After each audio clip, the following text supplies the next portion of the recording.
you have men that have worked their entire life to be staunch, to be difficult, to be firm because it's masculine. How do you convey to them their ability to shift?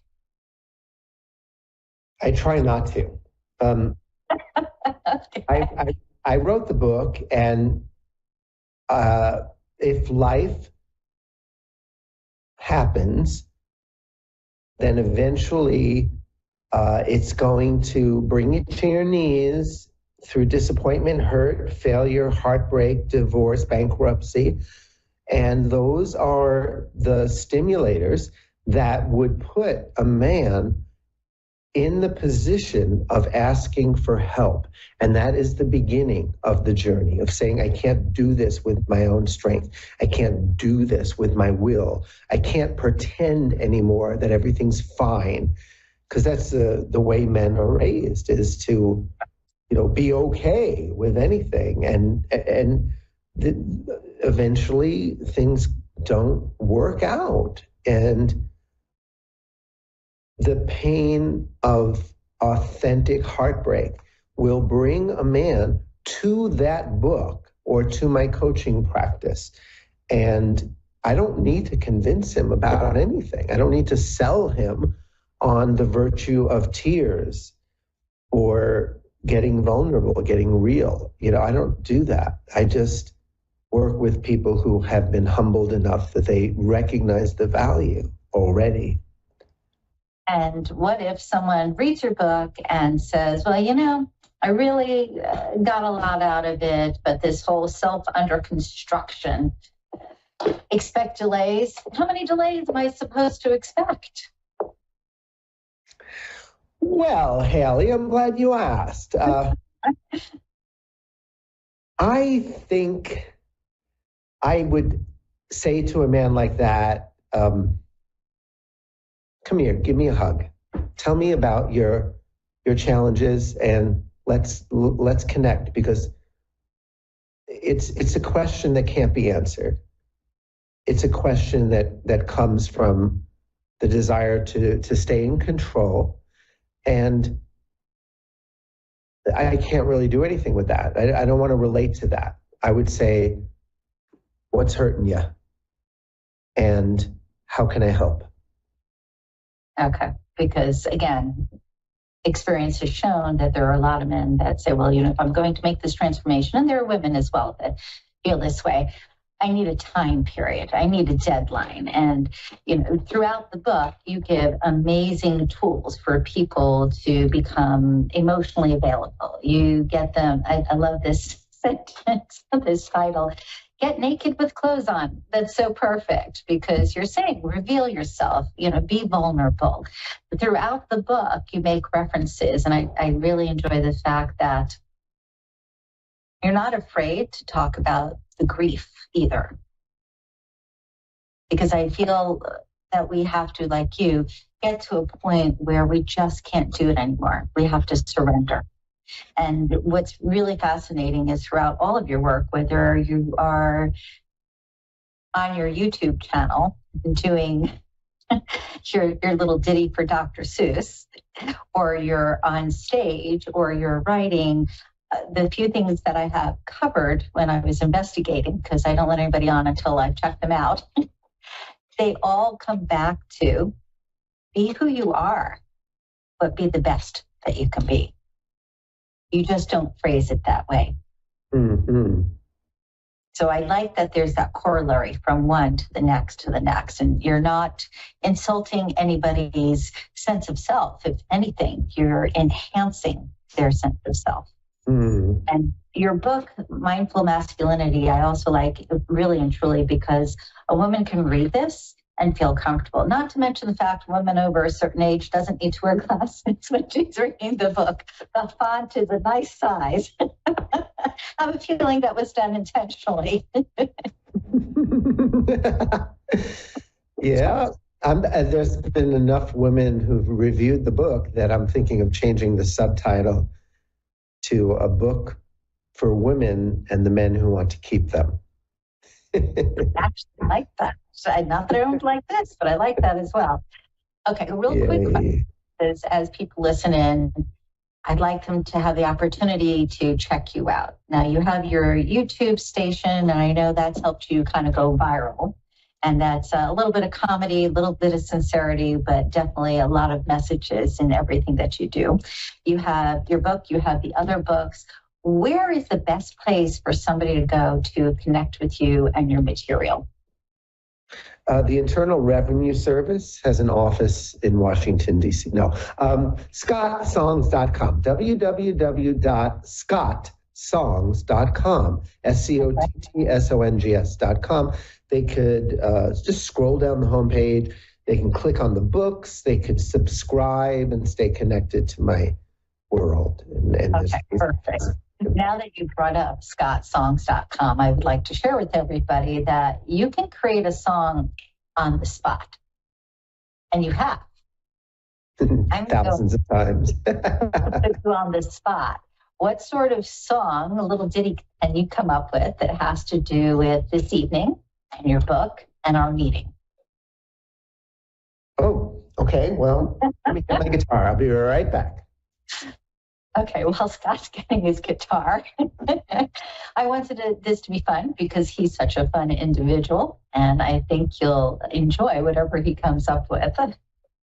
And this was not pre-planned, just so that you know. So, Haley, the more specific we can get, the more fun it will be. So rather than an all-purpose song about what we've been talking about, can you narrow it down to something that's more detail-oriented? I can narrow it down to anyone who's feeling uncomfortable in their own skin can read Mindful Masculinity, both men and women, and gain something from it. So you want me to sing a commercial for my book? There you go. All right.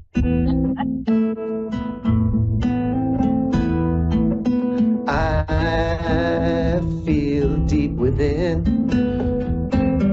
that if you're not comfy in your skin, your frown can turn to a grin by reading my book, taking a look, taking a flashlight into your soul, seeing the ways you're hanging on to control, gently letting go of everything you think you know, starting with beginner's mind, turning water into wine, finding out you are divine by listening to your pain,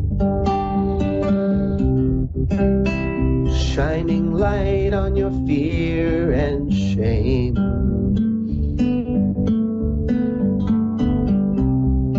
taking away the self-blame, finding out you're innocent, precious as can be, no matter your history,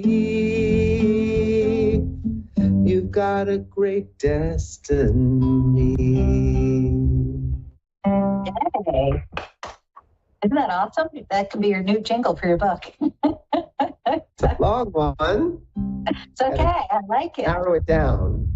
Yahoo! Thanks for bringing out the guitar. Yes, absolutely. Now, tell us, if you wanted to really get somebody's attention who was giving you agita, they're like, everybody keeps telling me, Scott, you're really great. Your book's really great. I thumbed through it, but I didn't know about this whole idea of changing. Like, my life is fine. I've got a business, I've got a family. I know my wife wants me to give her more attention, but, I'm busy. How would you address that?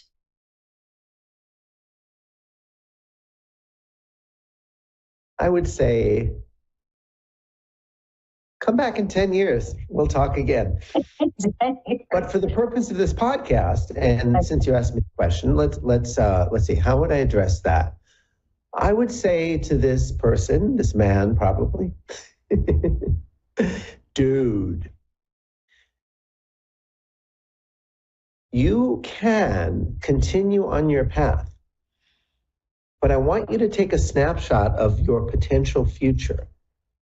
If and when your wife's discontent turns into divorce court, if or when your successful business dries up, do you have the inner resources to adapt to that level of change?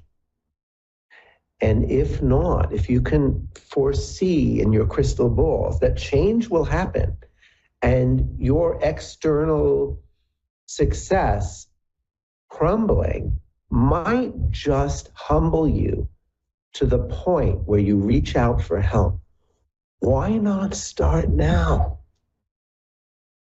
Why not start? Because I can guarantee you change will happen. And your ego will interpret it as failure, as terrible things about you. Because there's no way you can go through life without having shit happen. I was going to say shift, but yes. That works.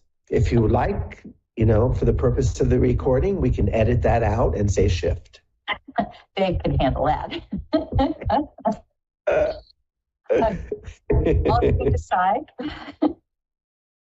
you are really a compendium of information, and I'm hopeful that you will make a companion book or perhaps a workbook to mindful masculinity, because I think you could really serve so many people. The book itself is a valuable resource. The fact that you show people they have to connect with that inner knowledge and show people that they are connected to the divine, whatever the name is that they refer to it as. This helps, I'm going to say, solidify what spiritual teachers and metaphysicians and philosophers have been sharing for centuries. And it's in a book that's fun to read, really and truly. So again, we're going to give out your website. It's Scott's Songs. Oh, actually, it's Scott Songs, SCOTT. Yeah. Okay, so SCOTTSONGS.com, yes? Correct. Okay, just making sure I'm doing that correctly. Because the internet is unforgiving. If somebody types in accidentally in Google Scott's versus Scott, will Scott come up? No. You don't know? Okay. If you had just one thing to share about your book, the most important thing, what would that be?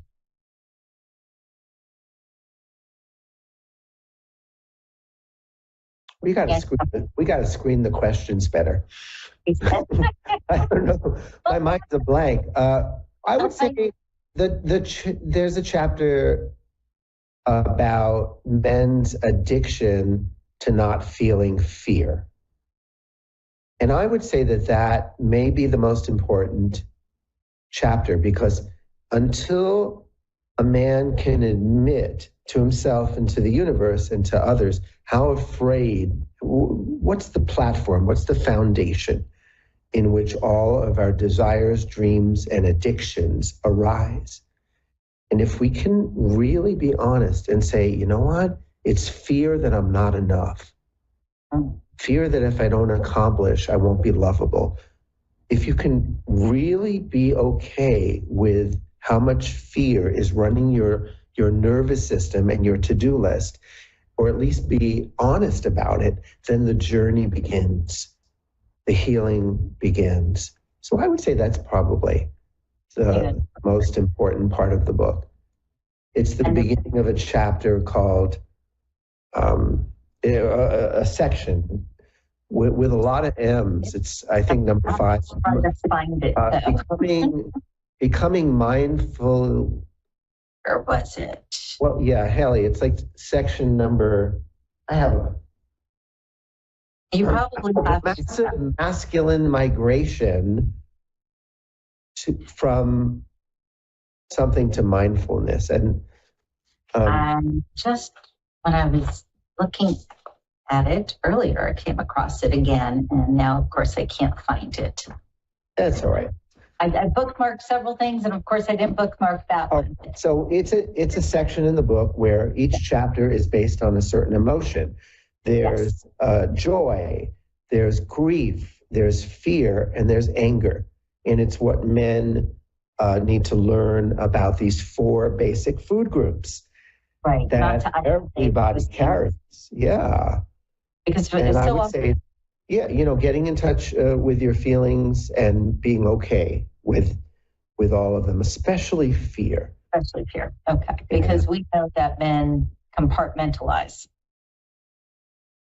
Bingo. And the idea is not to leave that box open. Don't put everything in there. Don't stuff everything in there. And as to the question, when you said about, preparing better, screening better, the reason my questions are kind of abstract is because I'd like to see how you're going to respond. I like it. I really do like it. And it throws me off balance for a moment, but then like something comes out of me and I'm as surprised as you are what comes out. So these are professional questions from a professional interviewer. Don't try this at home, kids. Exactly. I'm going to go back to the intuition for a moment. It's funny you mentioned about studying, and I did read that somewhere in my research there. And I giggled because of the fact that so much of what you've shared over the years, and I believe a big part of your book also, just came through you. Even though you've studied, even though you have context and content from all of the lessons and training, I feel like we revert back to that right hemisphere. We revert back to that part of us that inspires us. And oftentimes when you start to write words, those words change before they've ever hit the book.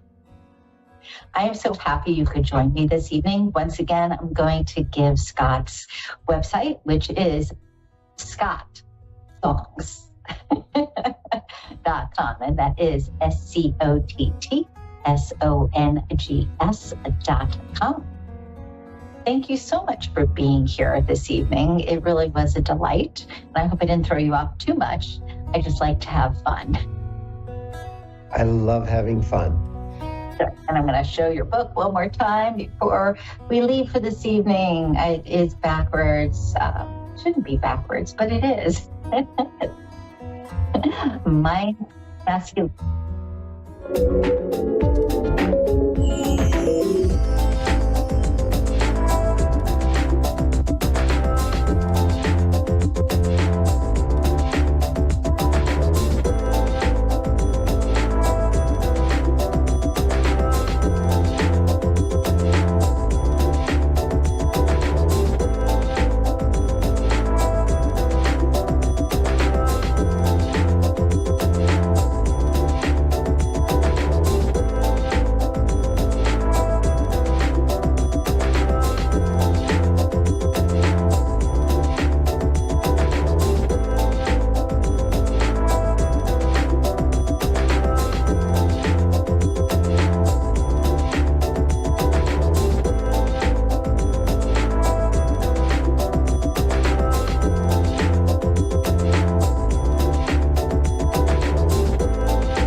Psychic Radio, Earth's #1 psychic radio network, and watching Moonstruck TV, enlightening television. Welcome. Time for Eleanor Gray's Psychic Destiny with Eleanor Gray. Live from GraceDestiny.com. Connect direct. In North America, dial 888-454-2751. In London, 20-3519-2158. In Sydney, dial 02-8488-3147. Or online, contact us through our Facebook page, facebook.com/psychic radio. Or one of our websites, askoneradio.com or moonstruck.tv. This is Eleanor Gray's Psychic Destiny on A1R, the Ask One Radio Network. Hello, hi, how are you? How is everybody? I hope that you're okay and that you're doing well. I know that there's been so many terrible fires and, so many difficulties, but we're all thinking of you here in the UK, in London. So I'm reaching out to you here today, and I'm Eleanor Grace, and I'm a natural psychic medium. I've been reading for people, it seems to be decades and decades and decades, and lots and lots of you over in the USA, over the pond as we call it, and here in the UK and across the world as well. So I'm naturally able to have a look into your life to see what's going on right now and to really look into depth into your love life perhaps, or what's happening romantically, also your family. How are you faring? How is everybody? How are you getting along with everybody? Is there somebody coming back into your life? And that's something else that we really do want to know about, don't we? So all these very important questions that we need to answer. Now, I use my cards mainly, but just natural clairvoyance and connecting through to spirit. Those loved ones that we miss every day, those loved ones that have passed into spirit, that's who we're wanting to connect to. And you can see all the hearts that are around me, my jumper as well, you can see them here.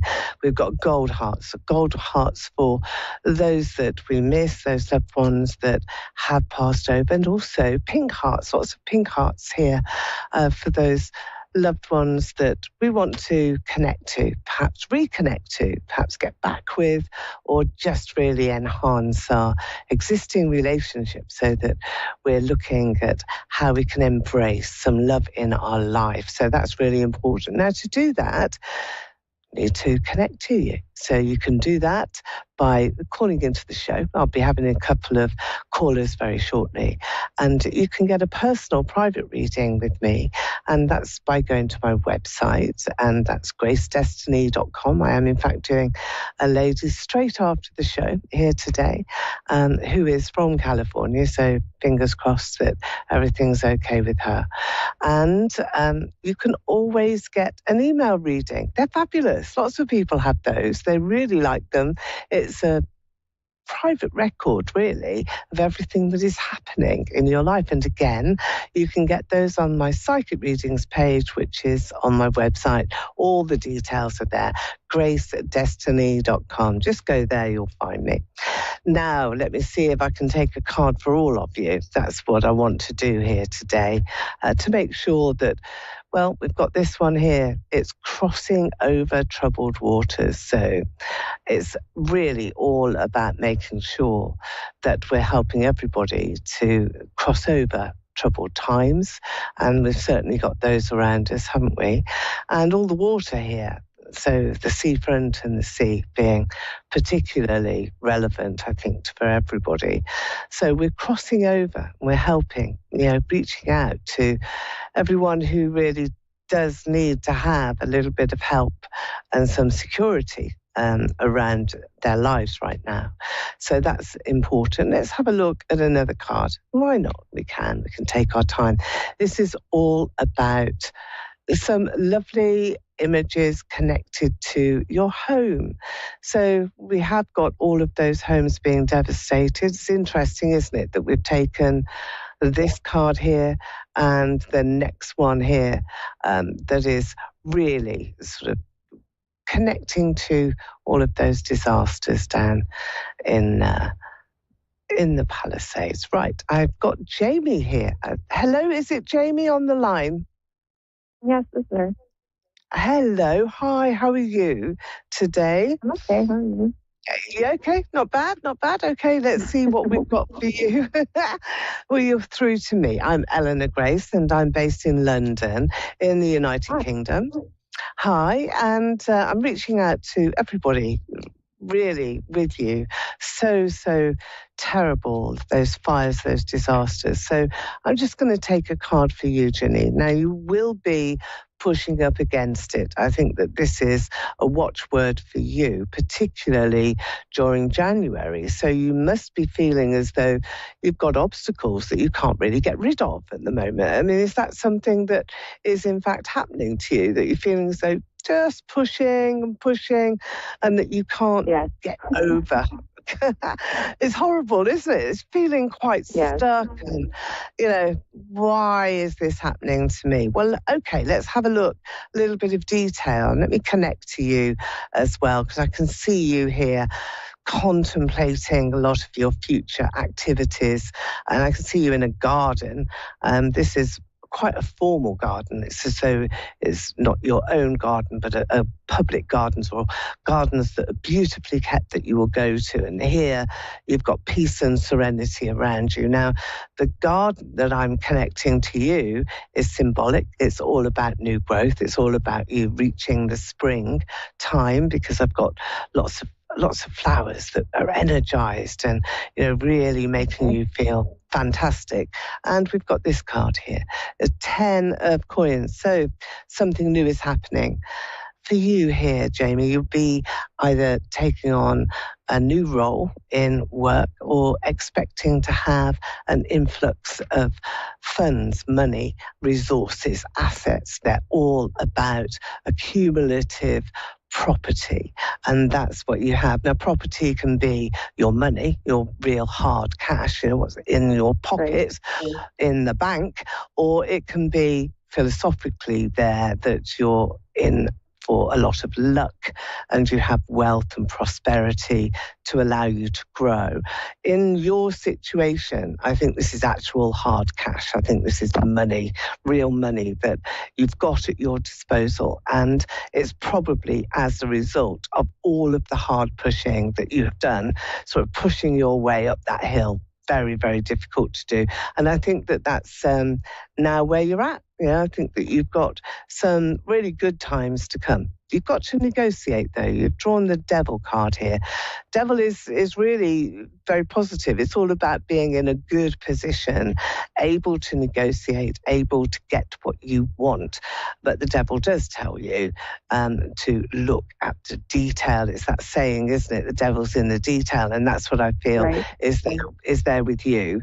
That look at the detail, look at any proposition that will entitle you to some funds, so a contract perhaps of employment or a sale of goods, or even a prospect in view of you being able to access sort of insurances, trust funds, that sort of hidden money which isn't obvious, and that's also something that you'll be negotiating coming to you.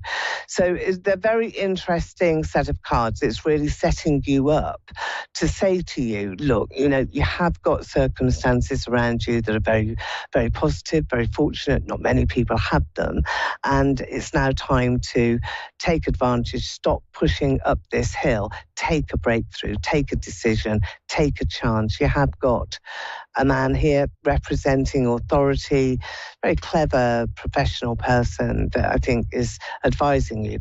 So look at a contract. Are you thinking of new work or business? Because this is literally a leap of faith into something really quite new. But yeah, my very husband's positive. in the military and I'm trying to get him out of it. And I think he's scared to take that. And I'm like, I know this is what we're going to end up doing. Even though it doesn't make sense. But that's what I feel guided to do.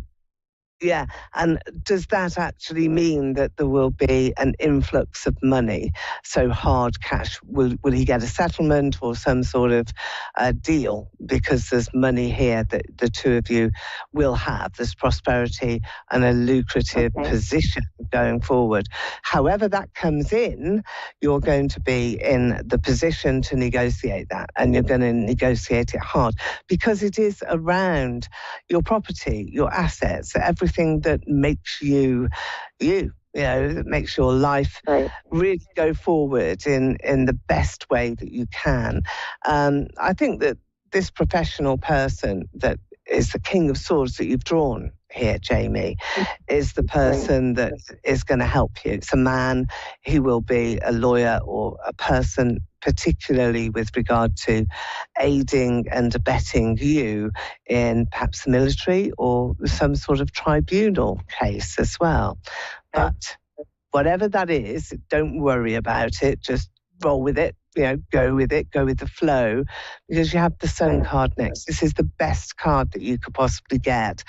The Sun promises you fabulous outcome, really great outcome, and gives you the time and the chance and the opportunity to be thankful, to be grateful, and to be very much more in love again. Now, I see you grabbing your partner here, your husband, and surrounding him with love. I've got the hearts behind me. I'm wearing hearts today. So this is all about you having to do that. Surround him with the love that you feel, really bring that together and give him that heart. It's a powerful emotion that is there with you. So you've missed him, haven't you? Do you have a son as well? Is there a boy between you? I have 2 sons and a daughter. 2. Okay, so I want to go to the eldest son. So this is the firstborn, firstborn boy.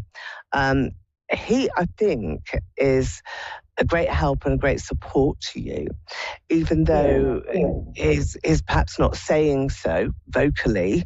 It's his emotions and his closeness and tenderness and the way he looks and a few details and, how he responds to you.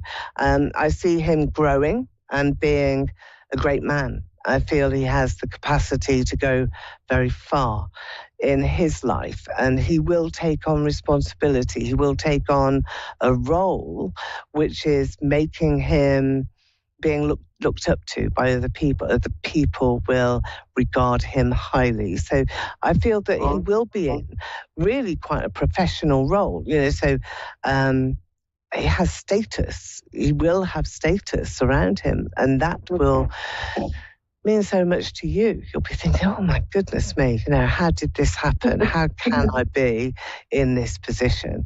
And it's very powerful, very positive for you. So let's look at this outcome here. Hidden surprises. So when you are going through this process of negotiation, the detail is important. So don't forget this, that, or the other. Don't forget little conversations or, this sort of willfulness, because your husband doesn't believe that he's going to get out, does he? He thinks he's going to be there. And this is where you come in, because you will have some very powerful words that you're saying, and you will be able to speak the truth, your truth, his truth, but also these details. So there's something about your husband that you're feeling is unwarranted. So maybe he's been unwell, he's not recovered, or that you can claim that he's suffering in some way. And I think that he is, and I think that that's what you're going to say. Does that make sense to you? I think he's unhappy, even though he feels he should stay. Yeah, I think there's a bit more to it than unhappy. I think there's reasons for that, and he certainly would benefit from therapy or from some sort of advice, and changing the way that he thinks about himself, and also the way that he thinks about his position, his role. I think that's important as well, and something that isn't to be missed. But don't forget, you've got the Sun card here, and you've got the Emperor. So this is the person that decides upon his fate and your fate. And he's showing in the first 6 cards that you've had. So that means that it's a gift. You've got a gift coming to you. Prosperity is here, a gift of love. So you will get your wish, but you'll also get money. And don't forget that money. There is a cause, a reason to make a claim, and that's what you will do. So there we are. It's been a delight to read for you. And do come back to me and let me know how you get on. And you can get a hold of me on my website as well. But lovely to speak to you today, and best of luck. Okay, now I think I've got my next caller here. Is that Joy? Yes. Hello, Joy. Thank you for waiting. I wanted to finish properly the last reading because there was quite a lot that was coming through. So thank you for being a bit patient. We've got plenty of time for you as well. And that's what it's all about. It's sort of sharing the love. That's what we're doing at the moment. Yes. We're sharing as much love as we can get. Everybody needs it. Everybody wants it. So Joy, let me see. First card for you. Yeah. Waiting. We've got this one here. This is all about waiting for an apology, waiting for an event to happen that sort of puts everything that in the recent past into some sort of order.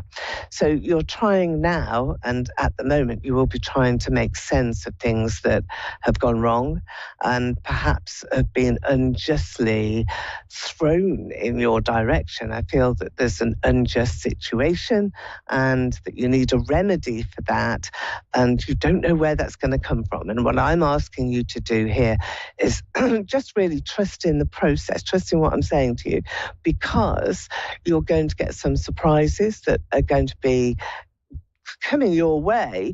There's news here that's coming your way. You've got the page. The page is always a bearer of news, and in your situation, it's good news. So I think that that's delightful as well. And this is all around the workplace. So have you left a situation at work, or are you expecting to do that? Because I've got new beginnings, old sort of problems resurfacing themselves and beginning to get tedious. And you've got this a sense of apology, a gift coming to you of something that really makes sense. So let's just get all of that into context, because it's important that you will feel as though everything is beginning to get easier and make sense for you. I'm also guided to the name of Stephen or Stevie. So I don't know who that is around you or what that means to you, but I want to give you that name. It keeps coming in. Do you recognize that name? Is that for you, Joy? I don't know, honestly. I know somebody named Stephen, but we haven't had contact in over a year. Were you in a relationship with him, were you? No, just friends. Okay. You were just friends. Okay. That's interesting, because I just feel that that name, and you'll call him Stevie as well. You won't call him Stephen, but that's very strongly connected to you. So it must be a new influence, because I think that's quite a long time ago, and it's not a spirit. There's nobody in spirit with that name around you. So just watch for it, will you please? Because you have new beginnings here, and you've got the ace coming in. And this will always indicate that whatever it is that you're doing with your time, from the time you get up in the morning to when you go to sleep at night, that's when I want to concentrate on the fabric of your day, what you're doing for work or for business or for pleasure. And this is all about changes and new things that are happening. And that's where I want to place Stephen, as he's coming in to that space with you. And I think that that's powerful, really important. You're going to be very happy as well with working here. It may be a mentor to you, somebody who guides you, shows you the way, leads you forward, and gives you lots of help as well. I'm feeling that you need a lot of help. Is there somebody that's left your life? We all need help. We do. Go on. Oh, go ahead. Sorry. It's all right. No, I'm waiting for you to respond. It's okay. Yes. I moved from Maine, and me and my boyfriend moved out here in May of 2022, and he passed away. Right. That's why I felt that this was the name from Spirit. Okay. I understand now. What was his name? Can you tell me his name? Paul. Okay. Do you know, he was here last week. I was on the show last week and I had Paul, but never mind. I will connect to him for you. I think it's been waiting for you. That's all I can say. Because the lady that I spoke to, I mean, she said, no, I don't know, Paul. No, not clear on that one. So I think he's been hanging around and waiting for you to join me on the show. So it's a little tap, tap, tap. Come on, you pick up the phone, get hold of A1R Psychic Radio. That's what you needed to do. Look, I mean, he died unexpectedly. I feel that, you know, he giggled, didn't he? He had the same sort of laughter and joyous energy that you do. He was full of life. Yeah. I feel that, you know, he didn't want to turn his back, because I've got this man who's turned his back, sort of gone into spirit, he's passed over, but he's still with you. Don't miss him, because he seems to be with you all the time.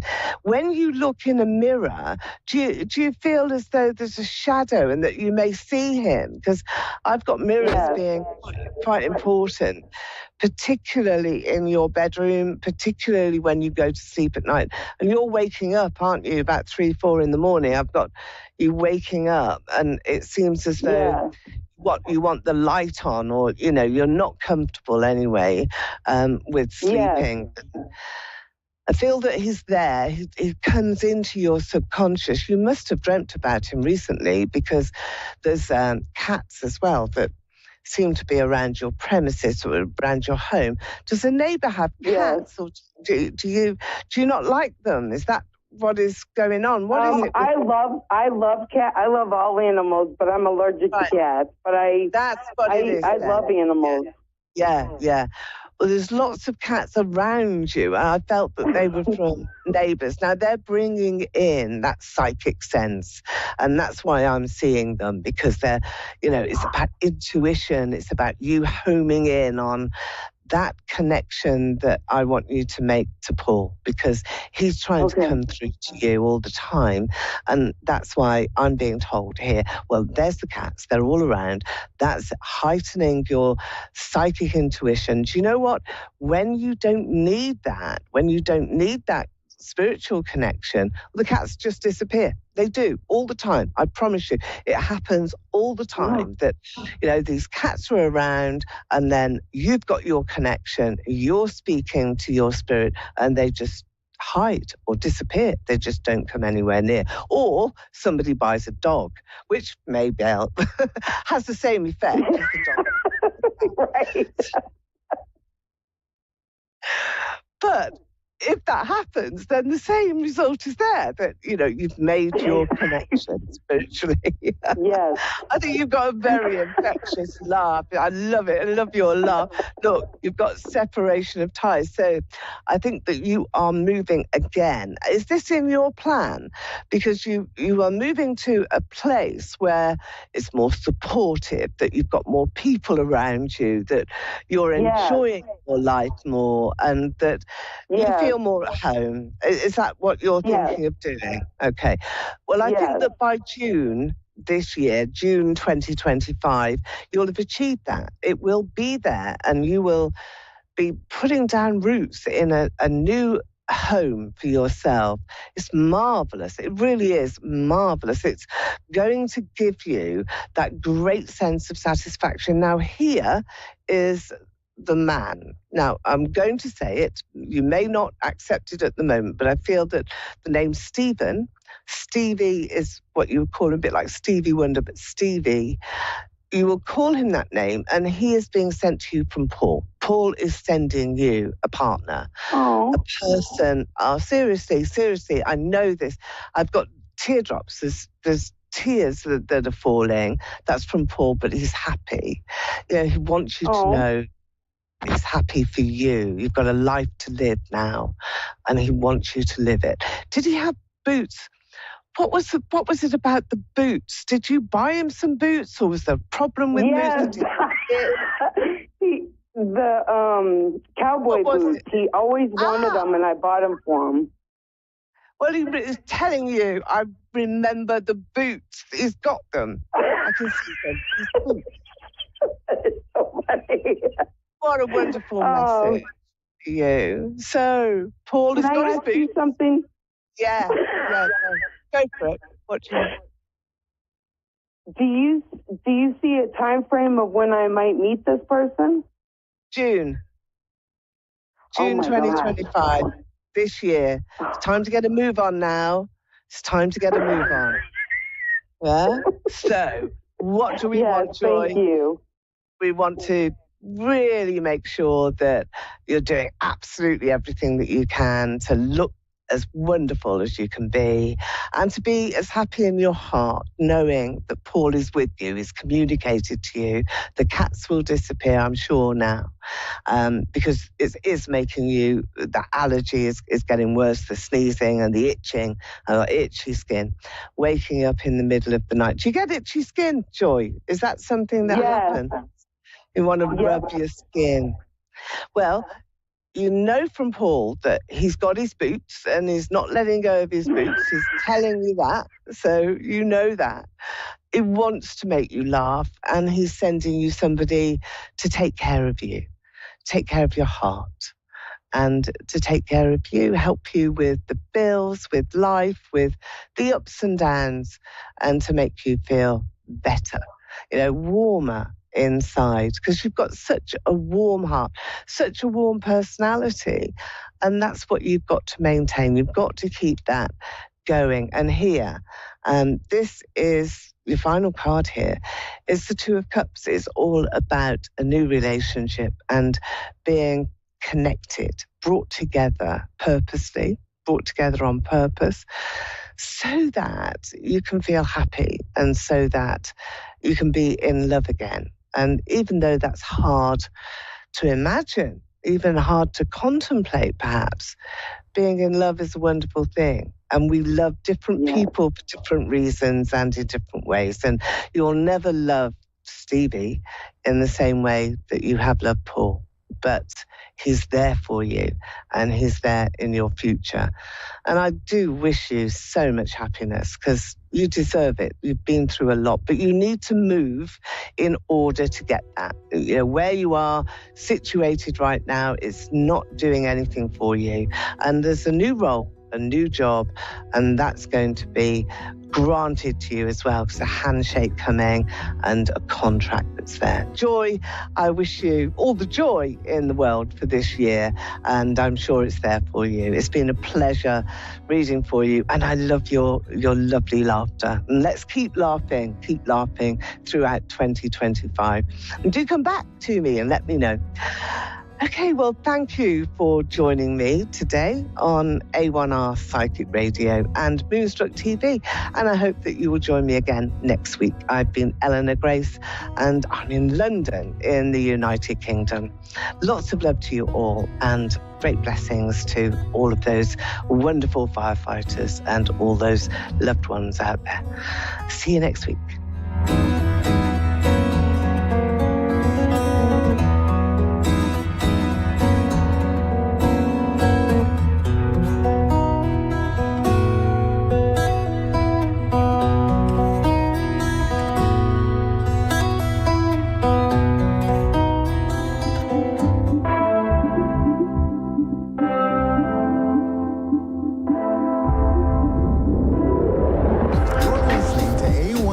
Psychic Radio.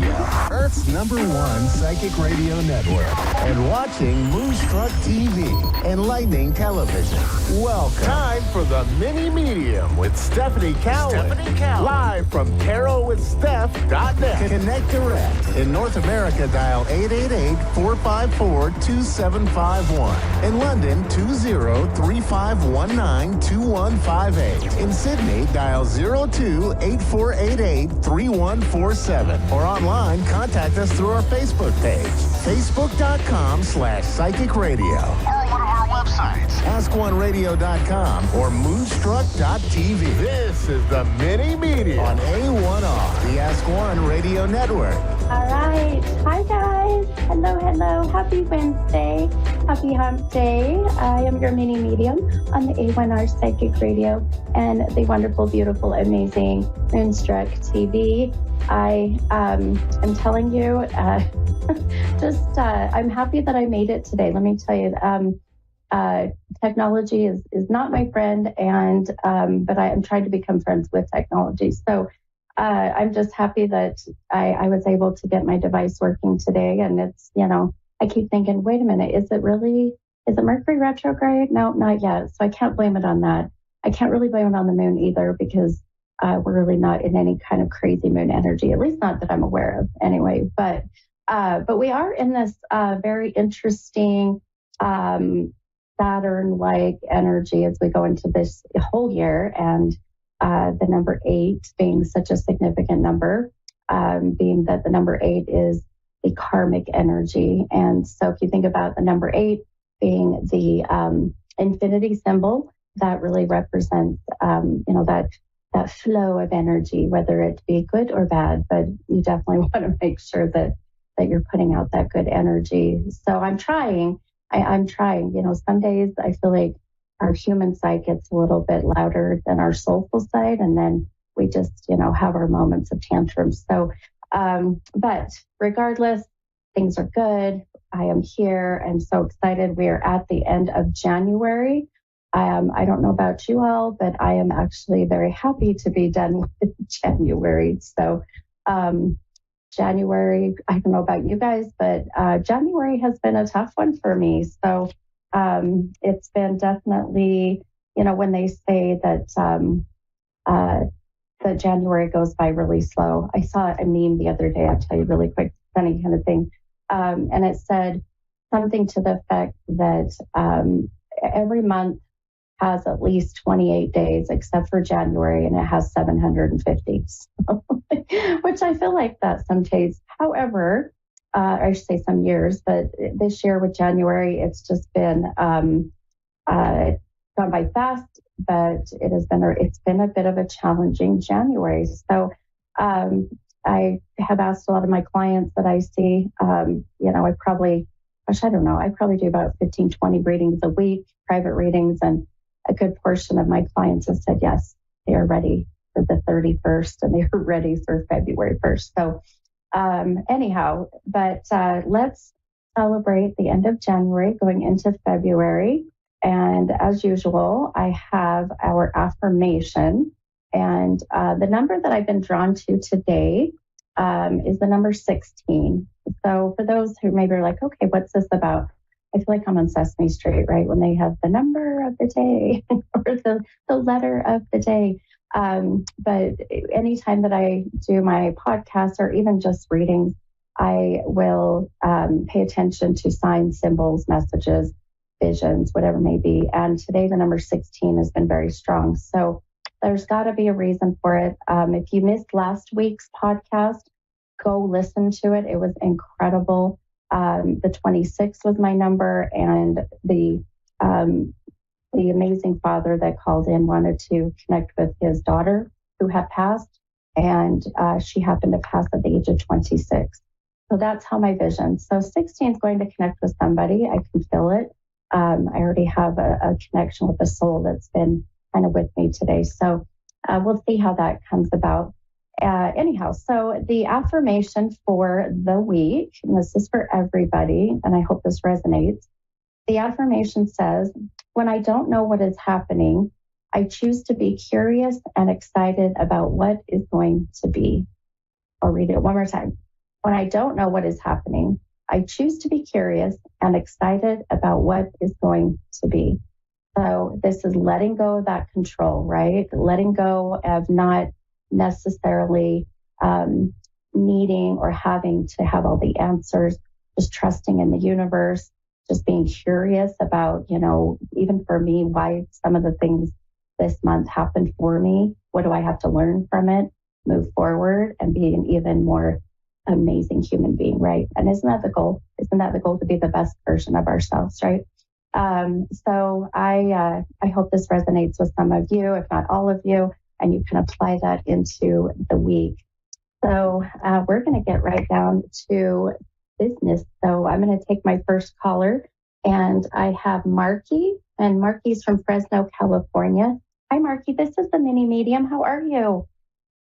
Hi, I'm doing. I could be better. Oh no, I have a lot. I'm sorry. Got a lot going on. Yes. Well, how can I help you tonight, hon? There's this guy that's been in my life for, I would say, at least 4 to 5 years, and he keeps popping in and out, in and out. I was once his girlfriend at one point, but he went back to his child's mother, and the thing is we recently slept with each other, and he basically cheated on her with me. And he's just really back and forth, wishy-washy. Like, I felt like there was possibly more to it, like he loved me, but he won't commit to me. And it hurts. I'm like, this man is like, I love this man. Sure. So tell me, so what is your question, hon? I just want an overall view of the whole situation. Like, I don't know. I'm lost because we keep on finding our way back to each other. And he said he came back for a friendship. And I told him, I care about you. I want more. And he's just like, well, I can't give you more because I'm with her. But he cheats on her and she knows about it. Sure. And he's like, wow. Wow. Well, it sounds like this guy gets to have his cake and eat it too, right? Which all around, it's not fair to you. It's not fair to the other girl. And in all honesty, it's not fair to him either. Because, at the end of the day, nobody's going to win. Everybody's going to be hurt. There isn't any winners in this situation at all. And so, like, he even told me he loved me during us, like, being intimate. And then he switched up and he's like, oh no, I didn't mean it. Yeah, of course. He's responding based on emotions, at that moment, but not his true feelings. And that's the difference there, hun, is that he's not tapping into his true, heart chakra, as we call it. That's where a lot of the love comes from. And a lot of that, I feel, for him stems from his past, where his past, he didn't necessarily get that good example of what love was or is.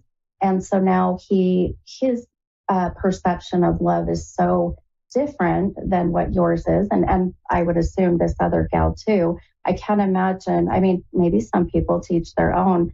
But as you were talking, and I pulled a couple of my cards just to kind of see what we would get.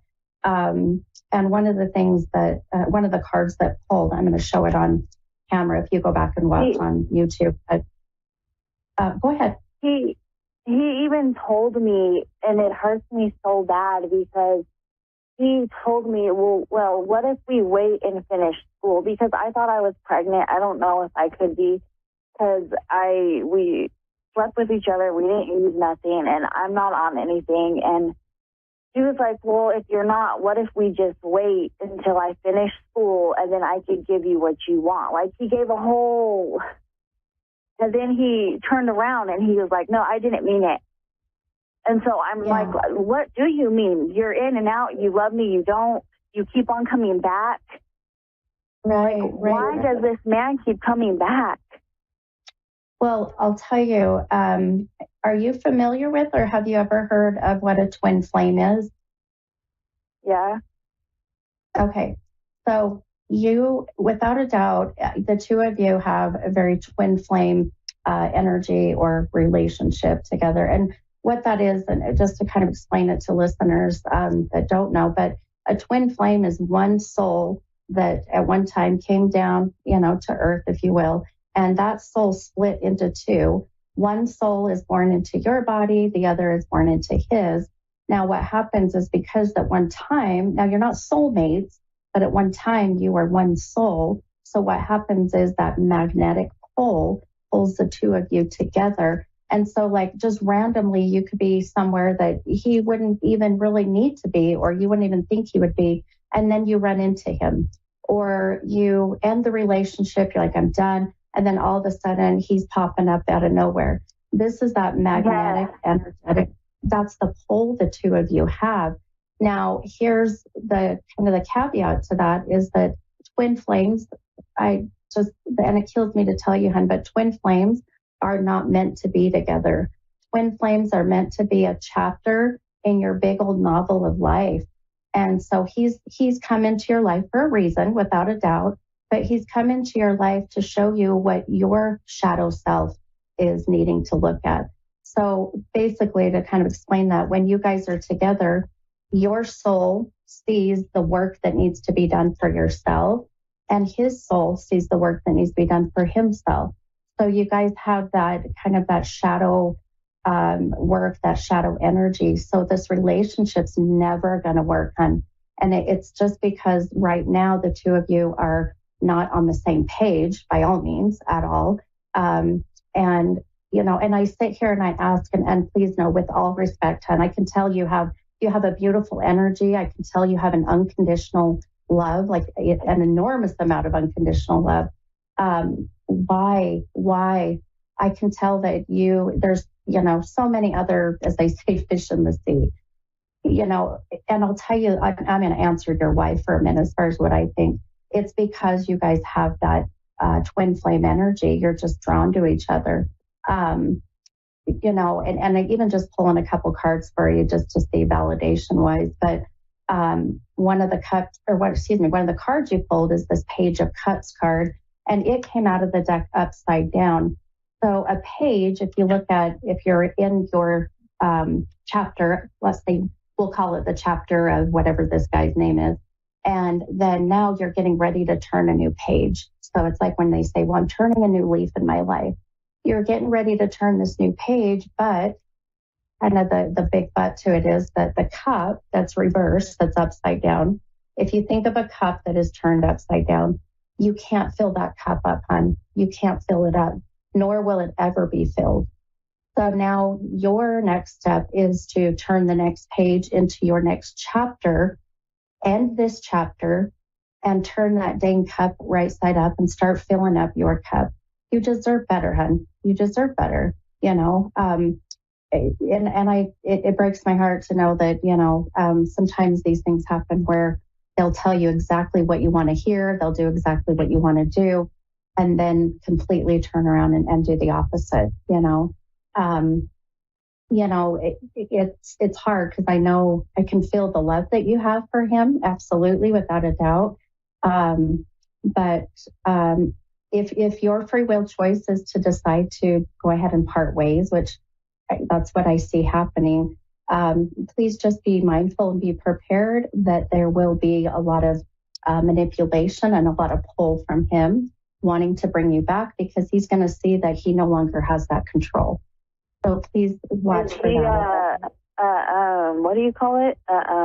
Narcissist? I feel like he has some tendencies, narcissistic tendencies. Like I said, I feel a lot of it stems from his past. So he's got a lot of personal growth to work on, and you do as well. So, if, not a big if, this is going to work, it's going to be years and years down the road, hun, because the two of you need to learn about yourselves even more. I hate to see that you are, just a convenience in a way when he, wants to come around, and you deserve better, and you deserve so much better. So don't value yourself based on how he treats you. Does he love that girl that he's with? Or is it just the same thing? If he has a child with her, that's a different kind of love, right? So, I feel like he definitely, I guess if you wanted to really put a number in it, it's, he's got more of a higher pull of love towards her because obviously they have a child together. So, that's the hard part. But I hope that as you move forward, my friend, that you find how important you are, how valuable you are, how special you are, and that you deserve better.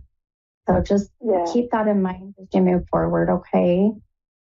Okay. All right, hon. Well, I've got another caller, but I'm sending you lots of good love and light and some strength as you move forward, okay? Okay, thank you. All right, hon. You're welcome. Have a good night. Bye-bye. Okay. All right, you guys, let's go ahead and grab our next caller. And this is Amber from Washington. Hi, Amber. Hi. Hi, this is a mini medium. How are you? Well, I'm okay. I was concerned because my friend has passed away. And I don't know if he made it anywhere, What? And you said you had a friend that just passed? Yeah. Okay. And you're kind of just looking for some validation that he's okay and any other messages. Is that correct? Yeah. Okay, hon. Let me ask you one thing that when I start to connect with my mediumship and connect with my gift of being able to hear and feel and see the other side, if you will, numbers come in very strong for me, and they're always connected to a soul that has passed. So in respect with your friend and or you, does the number 1616 connect with you or with your friend? Yeah, that's about how many years we were together. We were friends. Perfect. Okay. Beautiful. Okay.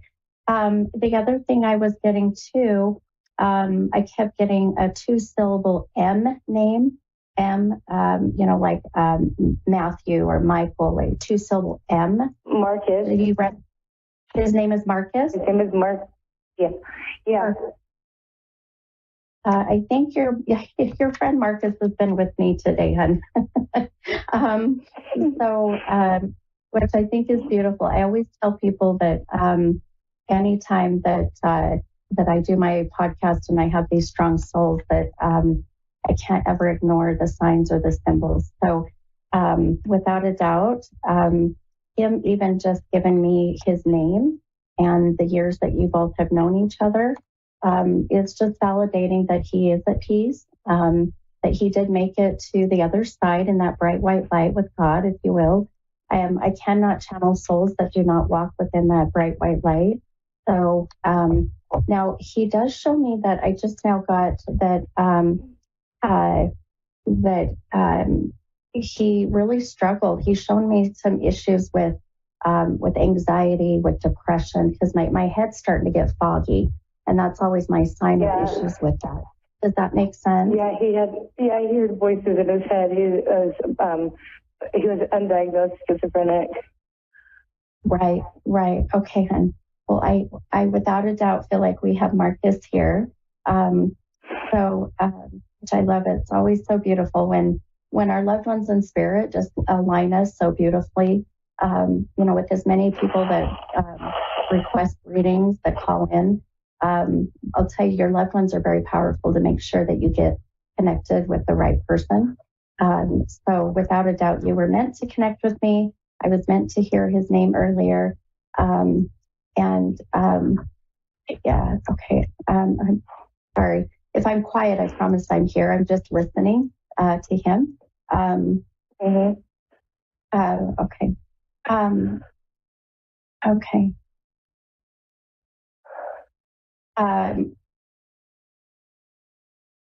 Yeah, he says that you two were like soulmates, but just didn't know how to move forward. He didn't know how to move forward in the relationship. Do you understand that? Yeah, I do. Yeah, he loves you, and I'm going to say loves, not loved, because I'll tell you that love and that soulful bond will never go away, my friend, ever.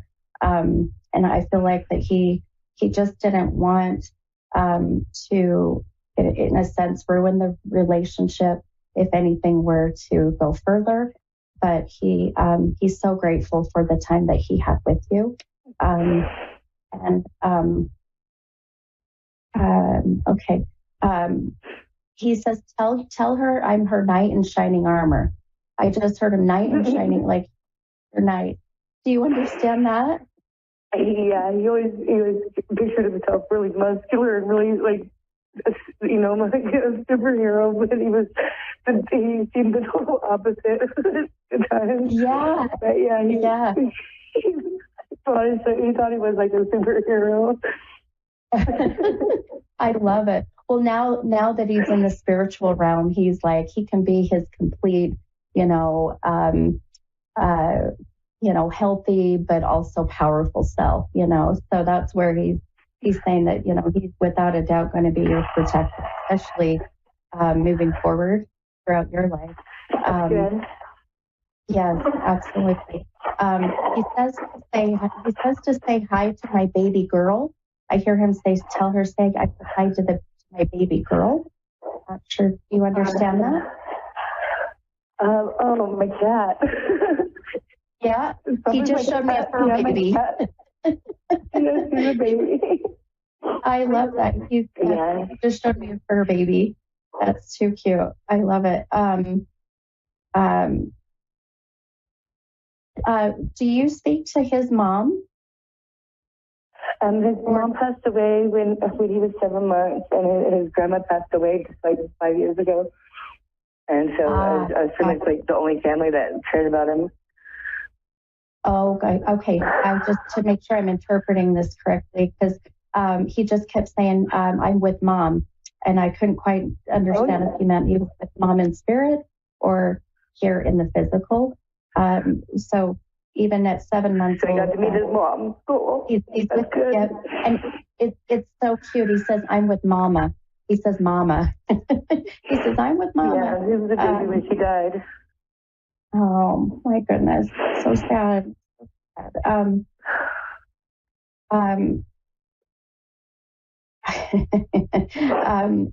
He's kind of, he's a bit of a smart aleck.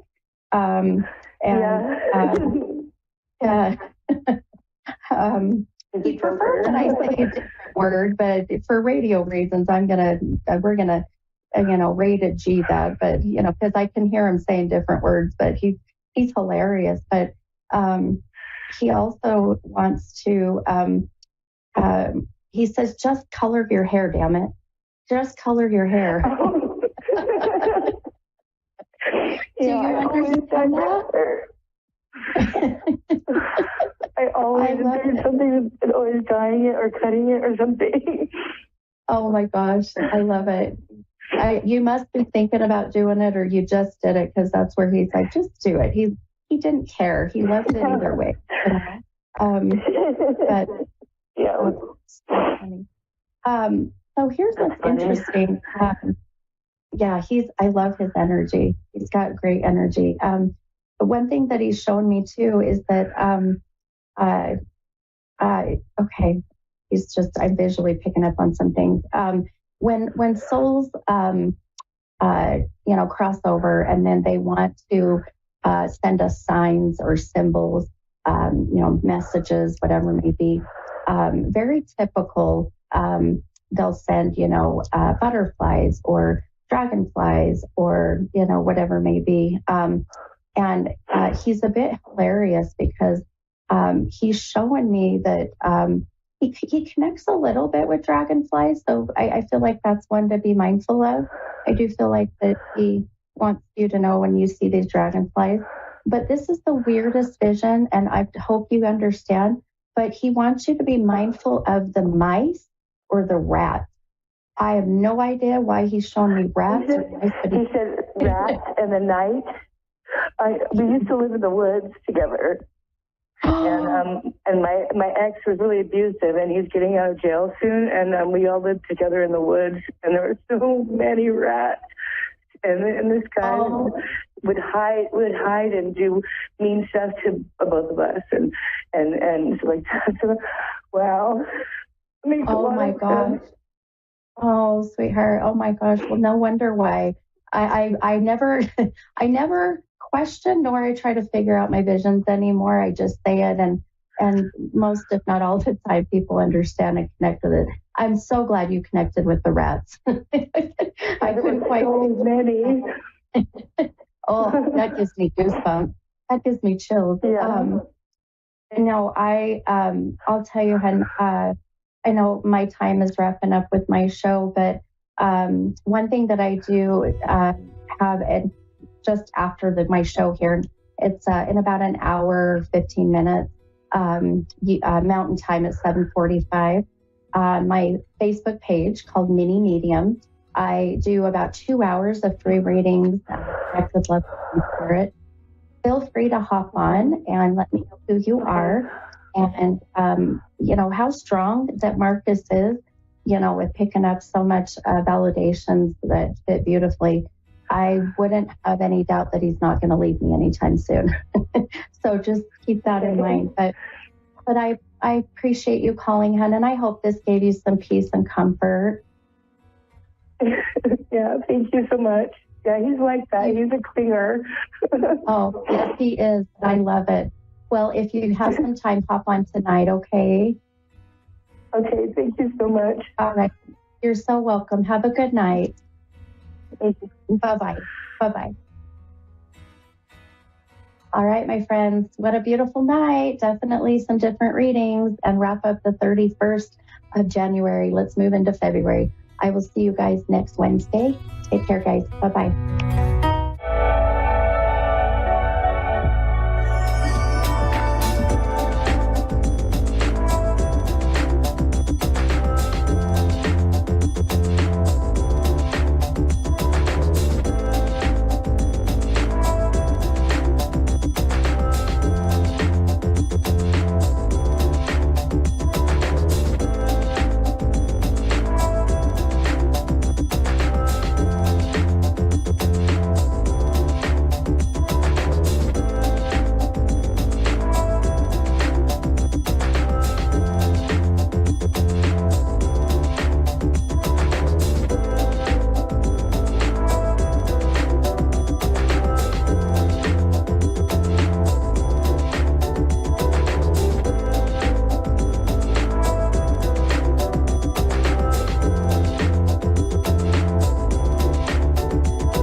to A1R Psychic Radio, Earth's #1 psychic radio network, and watching Moonstruck TV, enlightening television.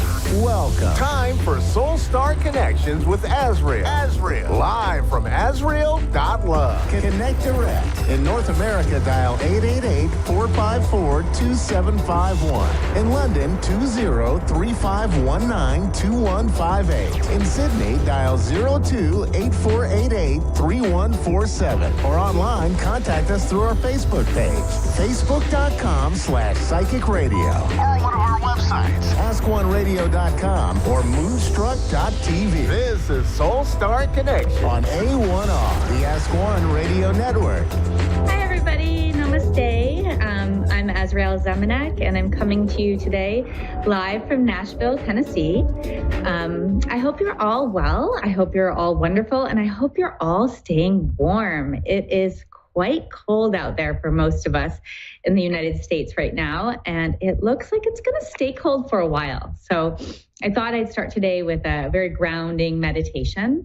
But before I do, I wanted to share a little bit about me and the way I work, and just even by listening to my shows or connecting into my shows, you know, what we sort of can do and the energy that's here, or the energy that's here for us in each and every moment. And so I have a lot of training, and yet I work so much based on intuition. I'm an Ayurvedic practitioner, an Ayurvedic energy worker, and I'm a medical Qigong therapist. And I also do astrology, human design, all these amazing and wonderful things. But my main purpose, or my main sort of joy in life, is really connecting to the more subtle energies and our more multidimensional aspects of things. And it's working with a mix of like the ancient knowledge, right? And we can say the ancient knowledge from Ayurveda that comes from India, or from the Chinese knowledge that comes from China, or even the knowledge that comes from beyond our time, right? Or even in multi-dimensional realities, right? Other worlds, or ancient Egypt, the Lemurian system, downloads from all that sort of inform the work I do. And in it, and what I like to do at the beginning of each of my shows is share a meditation. In it, it really is about connecting to what lies beyond our physical body, and tuning into the energetics that we are attuned to. So we're used to our skins, our bones, our muscles. Many of us know about our chakra systems. And yet there's even more than that, right? There's different layers of our being in our auric system. There's more chakras than the traditional 7 chakra system that many of us know about. And there's an ability for us to tune in on a somatic level to these access points, to this multidimensional field of our grid lines. I often call it like the crystalline grid, right? What can we connect to that is beyond our mind and beyond our body, beyond our emotion, and yet still just as vital to us, and still just as alive and truly wanting to come online. So in the work that I do, I connect with the energy systems, and I teach people to connect with their own energy system to be able to open into a more embodied and expansive state of being. It's a way to sort of come into alignment with your purpose, and to hold greater space for yourself, so that you can, in your own awakening or in your own experience of being, create change for the whole. Because one of the things I come back to time and time again in my learning, and also in my teachings, is that we are just like a drop in the ocean of the whole, and each one of us is woven together. We're all so fundamentally important to the life and the experience that we're having on this planet. So the more that we can come into greater awareness, greater consciousness within ourselves, and into the space of higher being, then we're affecting the space and the energy of like the whole, right? When we do our work, when we open to a more real reality than what we're living in, that allows the entire flow of our collective consciousness to do just that. And so I would try to get out of the mind, right? On this show, I do intuitive readings. I do that with clients too. But my main passion is to really go into the deep and subtle energetics to create space for embodied awakening. And in that, there's healing, in there's light, and in there's just a fuller and truer experience of all that we are. And we're in it now, right? We are the ones we've been waiting for. We're in the midst of great, great change, the very beginning of that change, but great change. So I do want to start with just a short meditation, probably about 5 minutes, and then I'll take some calls. It could be like 5 to 8 minutes. I'm here every Tuesday, just so you know, at 2 Central Standard Time. I will be away the next 2 weeks. I'm doing a 2-week training in Qigong. But otherwise, I'm here, and I just love being able to connect with you all. So let's find a seat. And if you're driving and listening to the radio, I would encourage you not to close your eyes. Otherwise, I'm going to invite you to close your eyes and to take a couple deep breaths and to find your seat, to find your space in the here and now.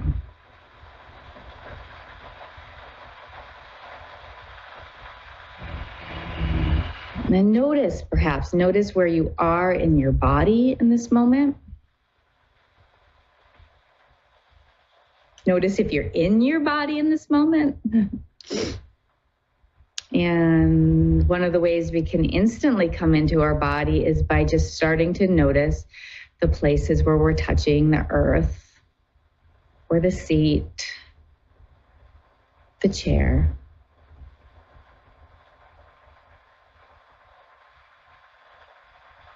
And today I'm going to invite you to bring your awareness to your sacrum and your sit bones, the very lowest part of your being. It's an area that we know as the root chakra, the Muladhara chakra, and it's the home of our sort of safety and security.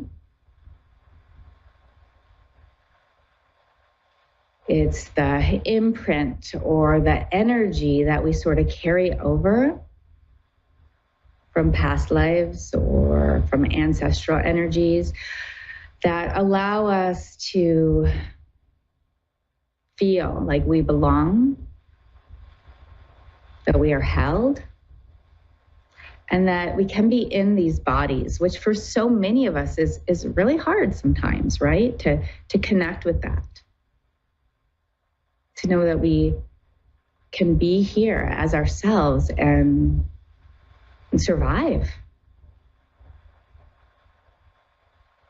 And so bring your awareness down to this root space, the base of the perineum, the lowest part of your spine, maybe the front of the pelvis.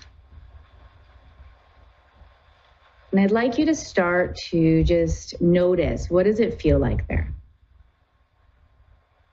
Does it feel alive? Does it feel hard to connect with? Does it feel open or tight? Just notice.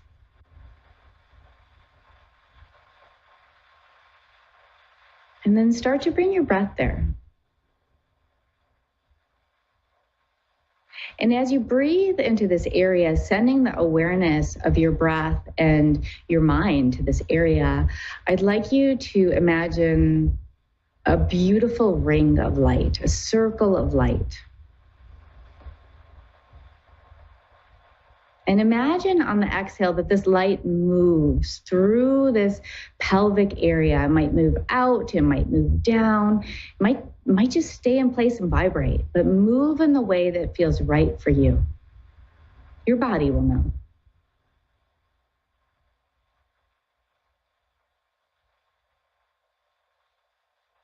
And just take about 3 or 4 more breaths inviting a ring of light to be in this area.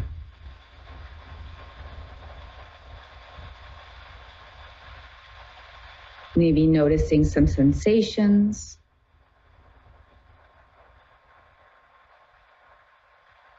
Maybe noticing some energy, and maybe noticing nothing at all.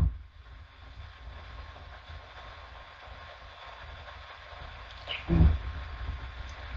And on the next breath, I'm going to invite you to imagine or whisper silently a beautiful, beautiful sound, and the sound is ka. So you can imagine the sound moving again from this pelvic area. And it'll sound like this, but we'll do it inside, okay? Ka.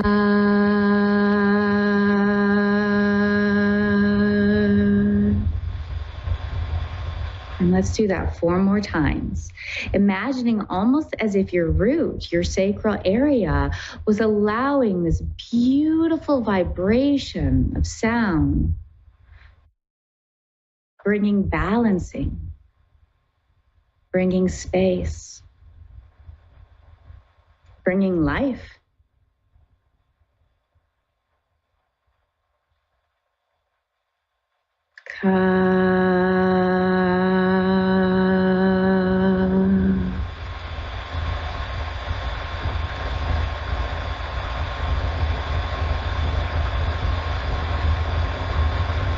And one more time.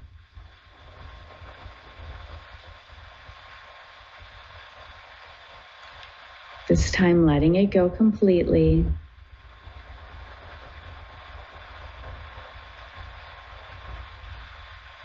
And bringing your awareness to this area of your body.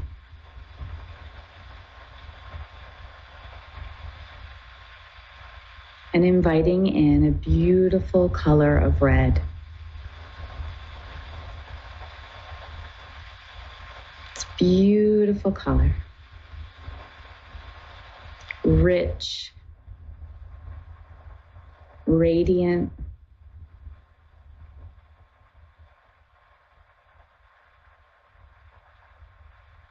and then repeating after me in your mind or out loud. I am safe. I am held. And I am supported.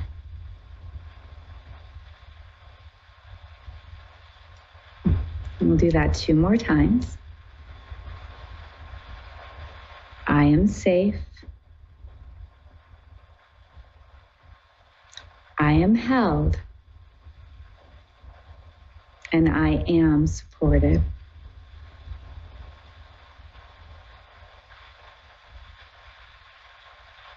I am safe. I am held.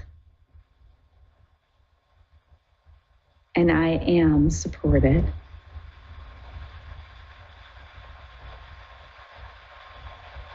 And now take a moment and just notice how this area in your body, this area in your being feels right now.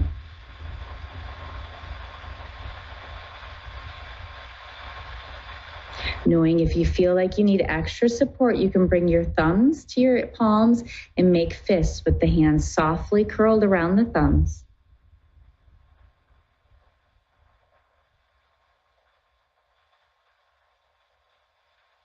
So I'll take a deep breath in together.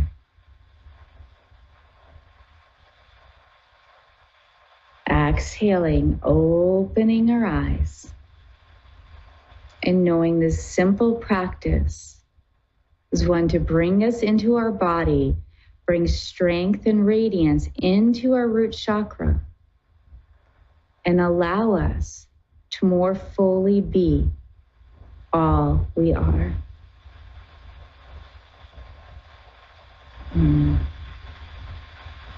So feel free to check out my Facebook page. I have meditations on there. I offer my events on there. Azrael, or facebook.com/azrael.love. I also have a YouTube channel. It's at Soulstar Collective. And I have a lot of other free meditations on there as well. I'd love for you to join me. I am going to take a caller now. We'll see if we have time for two, but definitely have time for one. So I'm really looking forward to connecting with you. Shiloh, we have Shiloh from San Pablo, California with us today. Yes, hi. Hi, how are you doing today? Okay, how are you? I'm doing pretty good myself. I'm a little cold, but otherwise I'm good. Mm-hmm. How can I be of service to you today? Well, a lot of things has been going on. My sister passed away, and I just broke up. Me and my boyfriend broke up after 6 years, and it's been hard. It just seems like a lot of stuff is going on. I've been really depressed. Really, go ahead. I don't know. I'm having a hard time with my sister. Yeah, really, I'm really feeling you and feeling for you right now, and just holding you in the loss that you're moving through with the loss of your sister, the loss of so much of your relationship, right? That's huge for it to come together. And so first, the first thing I'd like to do with your permission, is it okay if I just open into a space of energetic light with you and surround you with a light to just help bring some peace? It doesn't mean that we're going to try and get rid of the feelings, but just let you open to receiving some love. Would that be okay? Yes, yes. Okay, let's just take a moment. And I'd like you just to take a moment, if it feels okay, to just take a deep inhale and to exhale. And to give yourself permission to both fall into your body, but almost on the next exhale or two, just let anything at all that's ready to move out to just move down your spine, down your tailbone, and into the earth.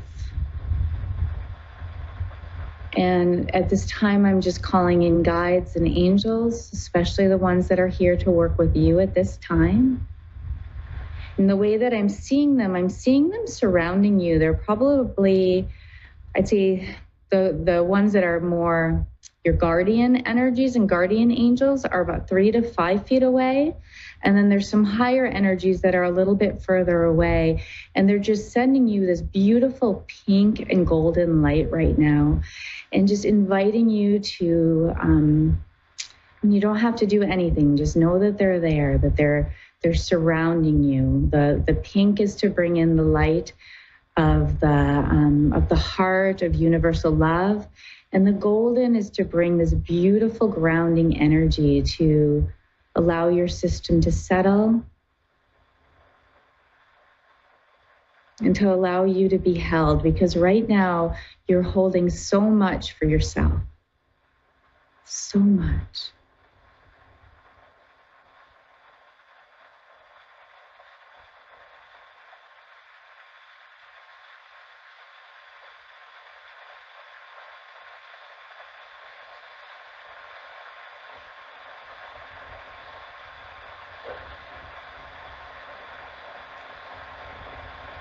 And as I tune into this, does help.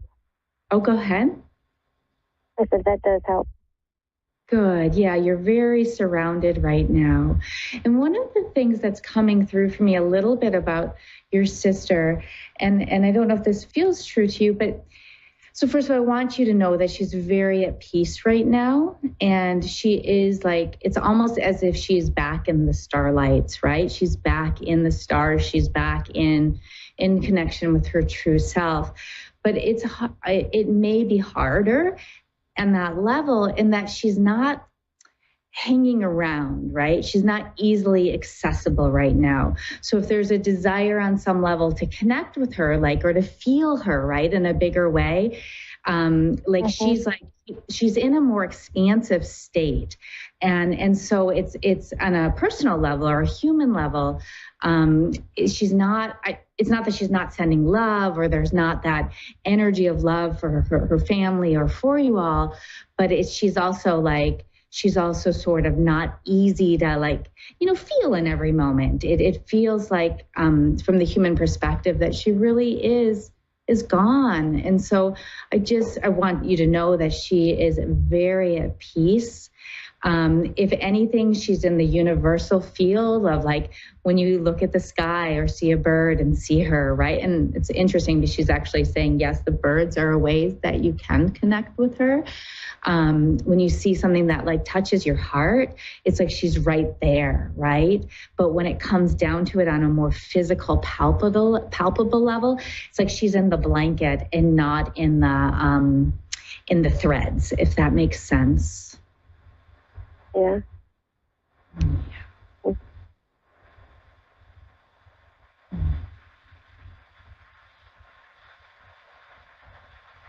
Do you have any questions for her or anything that your body or being needs? I'm really happy to bring you some energy healing. Anything at all. Yeah, we were arguing really bad.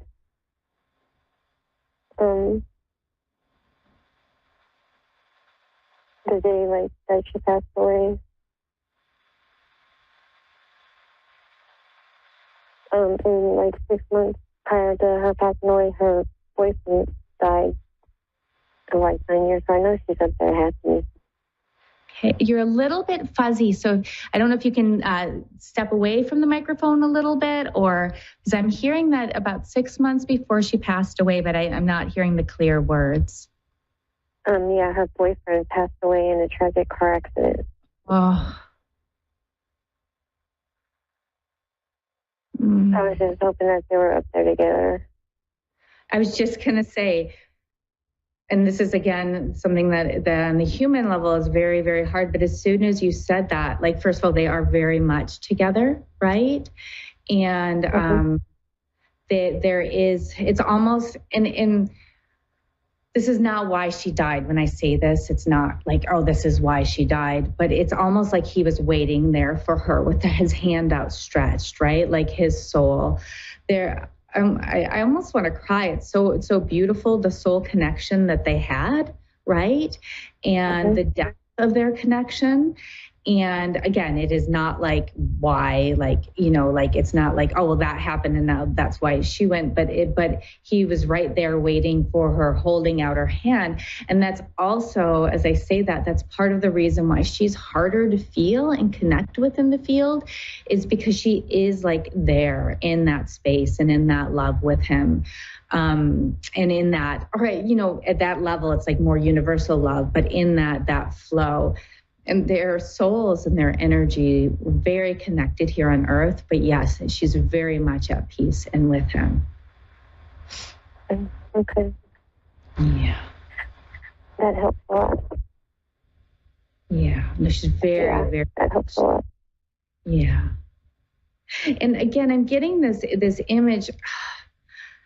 It's because again, she keeps sort of what she said since the beginning. And I don't want to say she's not talking to me. It's images I'm getting, but I'm getting these images of starlight, right? She's that's basically what she first showed me, is I'm with the stars now. And when I saw the image of him, moving up, it's he immediately went to the stars, right? And it's there's this, it's if you and she says you can see her in the birds, but also in the sky.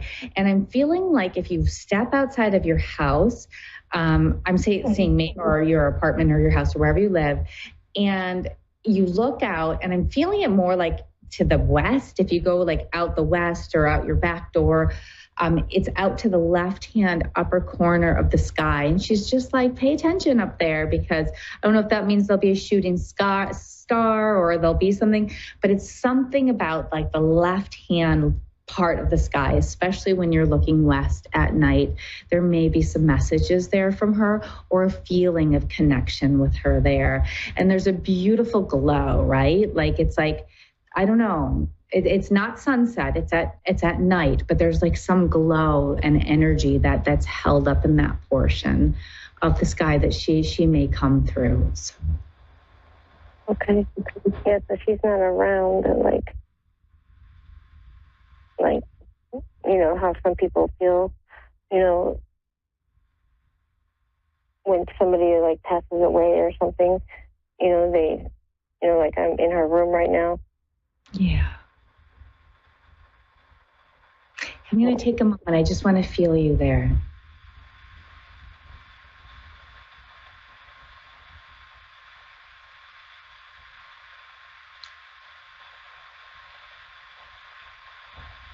So the image I'm getting, or the invitation for you right now, we have about a minute left, and then I'll have to close the show, a minute and a half left, is if you can take your hands and you can either turn them so that they're palms up, but like sort of together, almost as if you're making a bowl with your hands. That's sort of how I'm seeing it, or one palm over the other. But like, it's hard. I wish you could see me, or like fingers pointing forward. So just like the fingers over each other, and just let her know you're open to receive. You're here with her right now. And the image I'm getting is of your root chakra, your heart chakra. So root is the pelvis, the heart, and then your third eye and crown, but more like at the base of your hairline. And I'd like you just to open any gifts from her or from spirit that are wanting to come in or come through you. Don't worry if you don't feel anything. I'm seeing a beautiful color pink around you.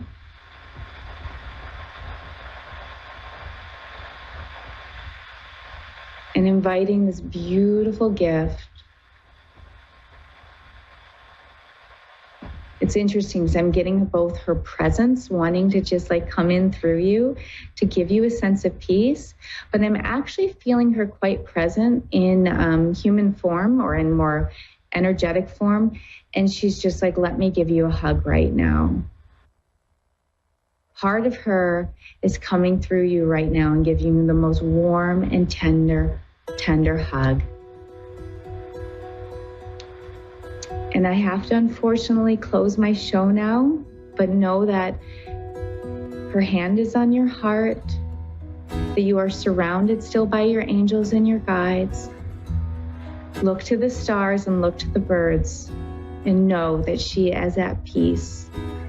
And I'm sending you so much love today, Shiloh. I'm so glad I was able to take your call today. Thank you. Yeah, it was my pleasure, my honor. And I'm here every Tuesday at 2, except for the next 2 weeks. But feel free to listen to my radio show. Feel free to check out my website, Azrael.love, my YouTube channel, YouTube/@soulstarcollective.com. So .com is first. And stay warm, stay cozy, and know that you are safe, you are held, you are supported, and you are loved. Namaste.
Psychic Radio, Earth's #1 psychic radio network, and watching Moonstruck TV, enlightening television.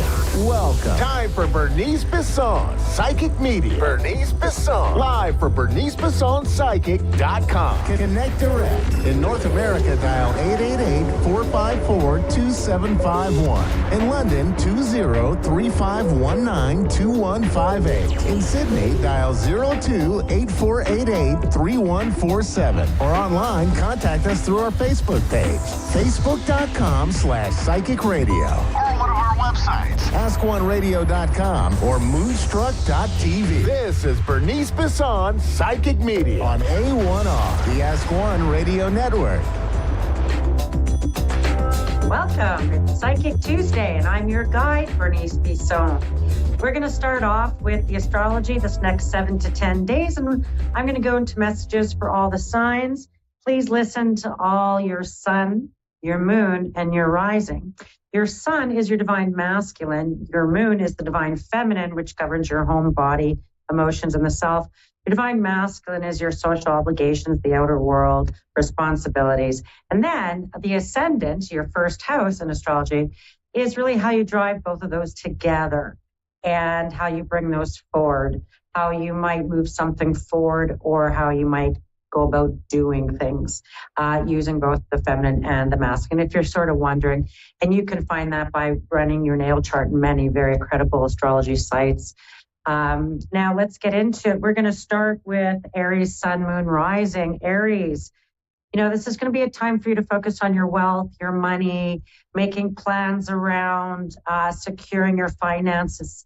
It's not even just so much about a job. I think it's going to be more around your money and more around what you have, what's coming, what's owed, either way. And that you could bring on an advisor, you could bring on professional help, you could bring on people who are very helpful to you for the next 7 to 10 days. You have a lot of talent and skills, and it's going to be really about figuring out which ones you want to pursue, which ones you're going to have to pick out of the tool chest and go and utilize. And because once you kind of follow in a direction with work, you're going to go down a bit of a rabbit hole. And I feel like you're going to have to pour all your resources into, 2 or 3 of your skill sets. You won't need all of them. So I feel like, it's tough when you can do a lot of things. It's going to be about picking which direction you want to go in with that. And you can have real reinforcement from seeing your efforts. Like you could see suddenly you got a little bit of savings in the bank. Suddenly, your credit score looks better. Suddenly you're getting job offers because you perked up your resume. So there's going to be some real signs for you, and that you can have it all and that you can really pull this together. But I feel like it's going to require you to make a few commitments to some of the goals you've set out to yourself. Okay? All right. Thank you, Aries. And, for all the signs, what's really important to remember is this next 7 to 10 days, we have a couple of important transits, both involving Mars. One is with Pluto and Pluto opposing Mars. And then the other one is Saturn, Venus, and then Venus in its context to Mars. And so if I think about things you value, how you're being valued, how deep you're willing to go and the depth of your commitments.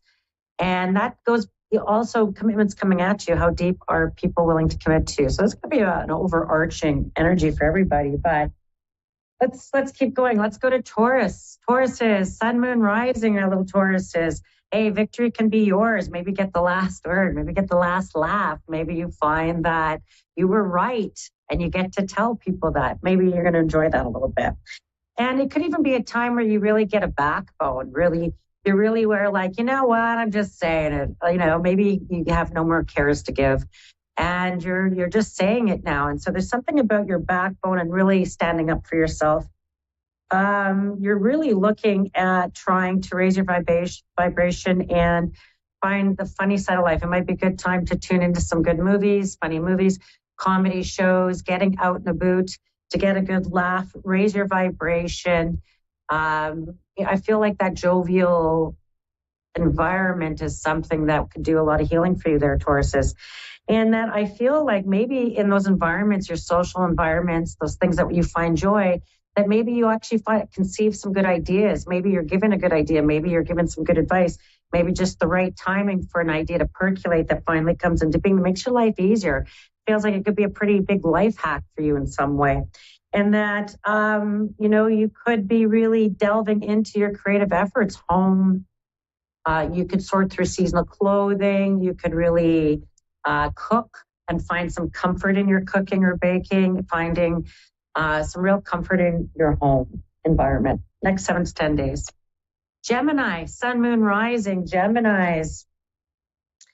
This is a time of abandoning things that don't serve you. This is a time about not pouring your energy into anything that's really just kind of draining. And I wouldn't hold on to those things. I feel like you might let go of a few things for you to move forward. Part of this is you got Jupiter in your sign, but you also have the planet Uranus coming in over the next couple of coming months.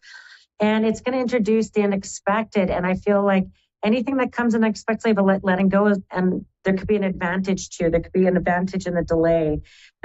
Anything that you feel remorse for, clear it up now. That could be something you've said, something you've thought, something you've done. And you might have projected it on someone else, but it's actually about you. And it's actually about maybe what you've learned about yourself, what you'll tolerate, what you won't tolerate.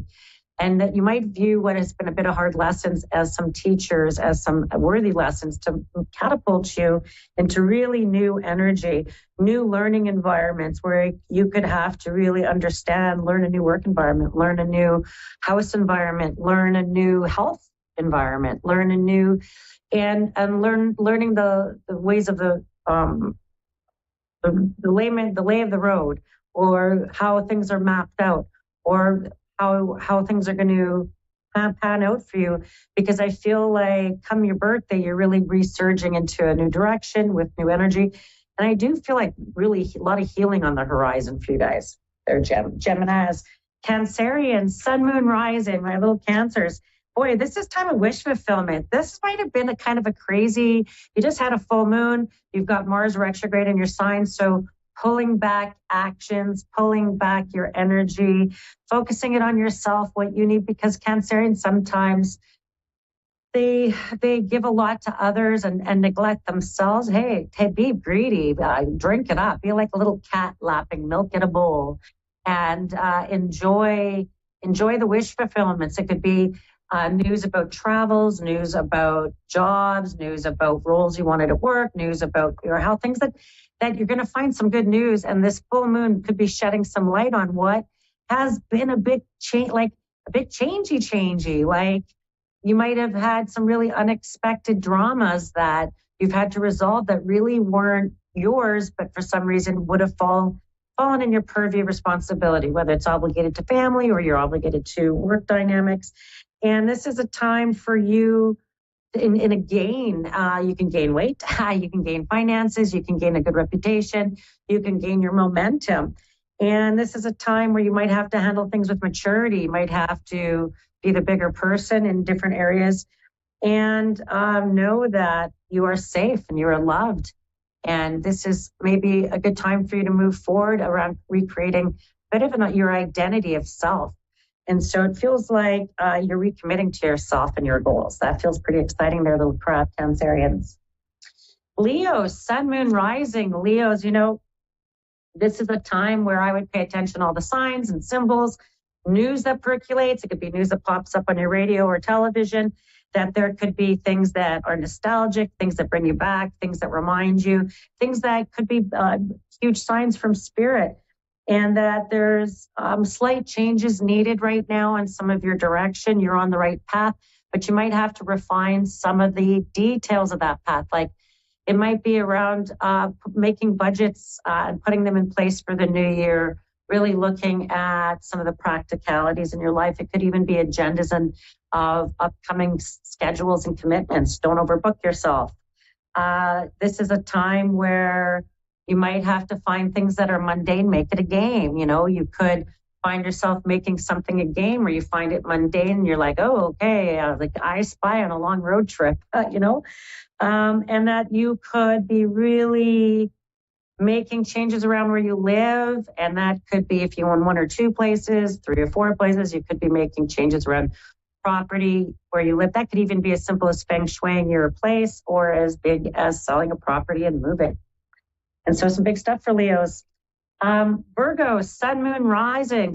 Our Virgos out there, this is a time that, maybe some relationships aren't aligned around you. You'll be called to be upfront and forthright around that.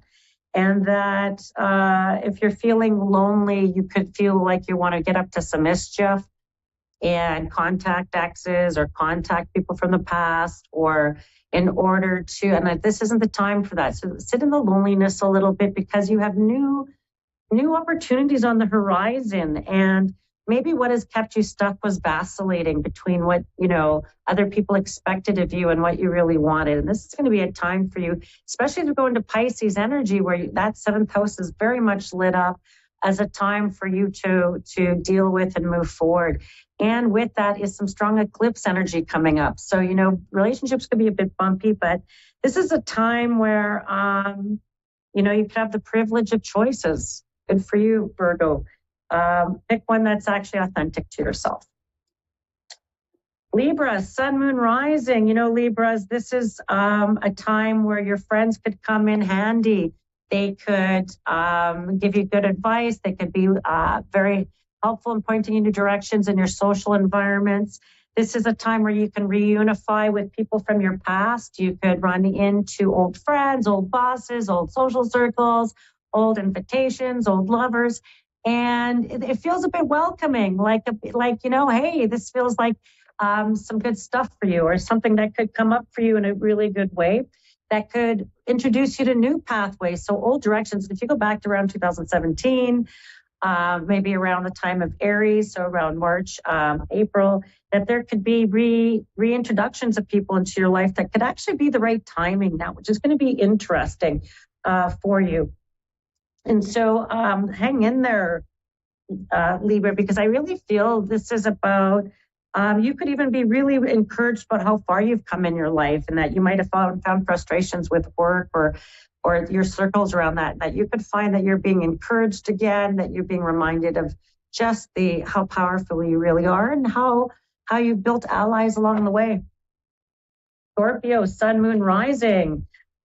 This is a time, hey, your reputation, your glory, your things you put effort into, people might finally see it. They might say, hey, this looks pretty good. And you can conclude something important about a project or something you've been working on that you've been really wanting to wrap up and start something new already. And you're feeling maybe even that could be the celebration in itself, and that your winner chicken dinner is going to be your work. I feel like shelter in, hibernate for a while, focus in on your personal goals, your work, things you've been wanting to work on. I feel like this is going to be the big payoff for you, Scorpios. Sagittarian, sun, moon, rising, Saggies, excitement is building. You can have events, things you're planning for the future. That could be trips, events, something kind of exciting where you want to be with people, bring people together.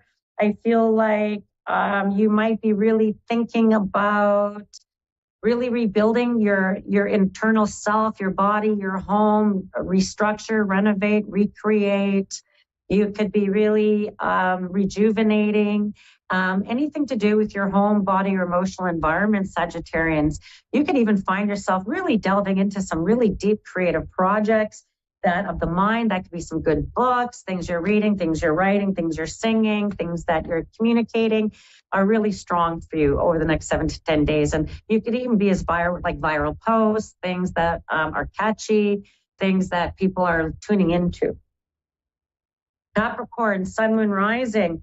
This is a time where you could get your dream opportunities. You just had a couple of powerful new moons as reset buttons, and you've got a lot of power in your second house of things you value. And so this is about your worthiness, being valued, your value, your worth, how you're being valued. That could be pay raises, job offers. You might be saying, if you work for yourself, I'm raising my prices, and this would be a time to raise your price in relationships, raise your price to your clients, because I feel like you're worth every penny. And this is going to be a time that you're going to be able to do that, really move forward in addressing your value. And that could even be in settlements or negotiations. You might be able to negotiate your value, which is going to be powerful for you. Aquarians, next 7 to 10 days, sun, moon, rising. This is a time where you're going to address your fears, things that you've been fearful about. You could be addressing, really looking at issues within the psyche, your health, your mental wellness, your home, your hoarding, your environment. You might declutter. You might be really focused on really becoming really logical and organized and ready and prepared to address anything. And so as you build into your birthday, you're really building your preparedness and your birthday season to be prepared for anything and really grab your power in those areas. And you can say, I'm adulting and I'm adulting well. And you're going to feel pretty good about it, Aquarians. And this is going to be a time of you coming up with some really resourceful ideas, particularly around your work, projects you're working on, your income, and how things benefit you. Pisces, finally, sun, moon, rising, Pisces. And, this is going to be a time where you're going to be really look at your nourishment. You're going to really look at your diet, what you're eating, what nourishes you, nourishes your soul, your emotional and your physical bodies. You're going to consolidate maybe finances. You're going to consolidate your resources. You could have people staying with you. You could be consolidating that way. You could be looking at what you have, what you own, and really pulling things together, really counting your blessings, really looking at the gratitude. You could be reawakening to really what you do have as opposed to what you felt maybe you've been missing. And I really feel like this next 7 to 10 days, you're really going to be able to count those blessings and really be able to see them in proof, in form, in signs and symbols. And I feel like that's going to be, and you're going to have a support maybe of people that you really appreciate getting their support. And all the power to you, Pisces. Thank you. You can find me at bernicebissonpsychic.com, and you can find me also on A1R Psychic Radio and Moonstruck Television. All my contacts and socials are on my website. You can find me there. Okay, let's get into it. I have Sarah, who's waited so patiently for me to work with her. Hello, Sarah, in Toronto, Canada. How can I help you? Hi. Hello, how are you? Hello. I'm absolutely fantastic, and my name is Bernice Bisson, and I am a psychic in Winnipeg, Manitoba, Canada, and I'm here to be of service to you in some way. How can I help you for the next 10 or so minutes? Me and my family are about to make a really big move, and I'm just curious if you can maybe tell me how my kids and stuff are gonna take this move. Okay. Wonderful. We're going to think about that a little bit, and we're going to focus in a bit on the move and how we're going to take the move. I feel like this isn't about, so how they're going to take the move is more about how we can make it a game, how we can alchemize the changes that are ahead, because I feel like you're left without choice around move. I feel like the opportunities, the offerings, they come with the move. So I feel like this isn't about being able to go back. I feel like it's going to take about 6 months to settle in for some reason. I feel like this is really, I hear chase a dream, chase a dream, chase a dream. And I feel like you might even find that with your family that, where you're going, I feel like there might be a father figure or a man who's going to come with or be there. And I feel like he'll be very helpful. This father figure, this man who'll be there. And I feel like he's going to be really helpful. And I feel like isolation for some reason. And I feel like if I think about the isolation, it's going to be about hooking the kids up to things that you might be a chauffeur for a while. You might be driving kids around for a while or driving people around to really make sure that you might be linking people up. Your job might be connecting the kids to extracurricular activities that they would be interested in, because I feel like there's lots of benefits for this move, and there's lots of benefits maybe to your family and also this patriarch figure as well. And I feel like one of your kids with this particular move, I actually feel like they're both going to adjust. I just feel like it's really about building that social network. And I feel like there's something about your own work or your own identity that really takes off in this move. I know it sounds kind of funny, but there might be something in this move where you're able to really work independently, work from home. You can provide support to both your family, and you're able to really launch some sort of self-driven employment or opportunity that feels really brilliant. Actually, it feels like this that's kind of what I wanted to really hear, is because where we currently are, we've never really been able to strive as a family or as a whole. Like my kids, it's just not a very good place. It's not a very good environment. It's not a good town. It's not a good, so it's just not a positive, right? Oh, and I'm really happy you're then choosing somewhere else, because I'll be honest with you. So we're kind of moving to more of a country setting. So, and I was just wondering if it, I didn't know if it was a good choice, and I was debating whether it was going to be a good or bad, and I was just kind of just going with what my heart was telling me, and I just needed to know. That's all. Yeah, no, absolutely. And so I'm going to just go a bit deeper into this conversation about, I feel like, yes, that's the isolation though. This is to help the kids adjust to the country, the urban, I'll call it rural living. You have hooking them up. Like I said, you might be a chauffeur for a bit. You might have to get them to the curricular activities, get them to places, hook them up so they don't feel isolated in the country. Because I do have a vibe, for some reason, your older one will try to jet line back to the city and or might find mischief in funny places, like that they could have all the places in the country and all the other kids they meet in the country. I feel like they could wind up with the kids that love to stir the pot. So I feel like, just to keep an eye on one of your kids, I almost feel like the older one who might be wanting to, I don't know that they want to give up, or that the city will attract them back at some point, just so you know. But I hope not. Well, I feel like it's going to be their pull. So it's something that I'm telling you, the isolation, if it's going to be a downer, I feel like make sure that they can at least, because I feel like the fear of being stuck at home, like, it's almost like, that's why I feel like if you hook them up to local groups in whatever area you're moving to, that they can feel connected to their own circles of friends, okay? Yeah. So, like, I'm hoping that the new school has, like, the co-op, and he really likes mechanics and small engine repair and stuff, so I'm hoping that they have a lot of that stuff out there for him.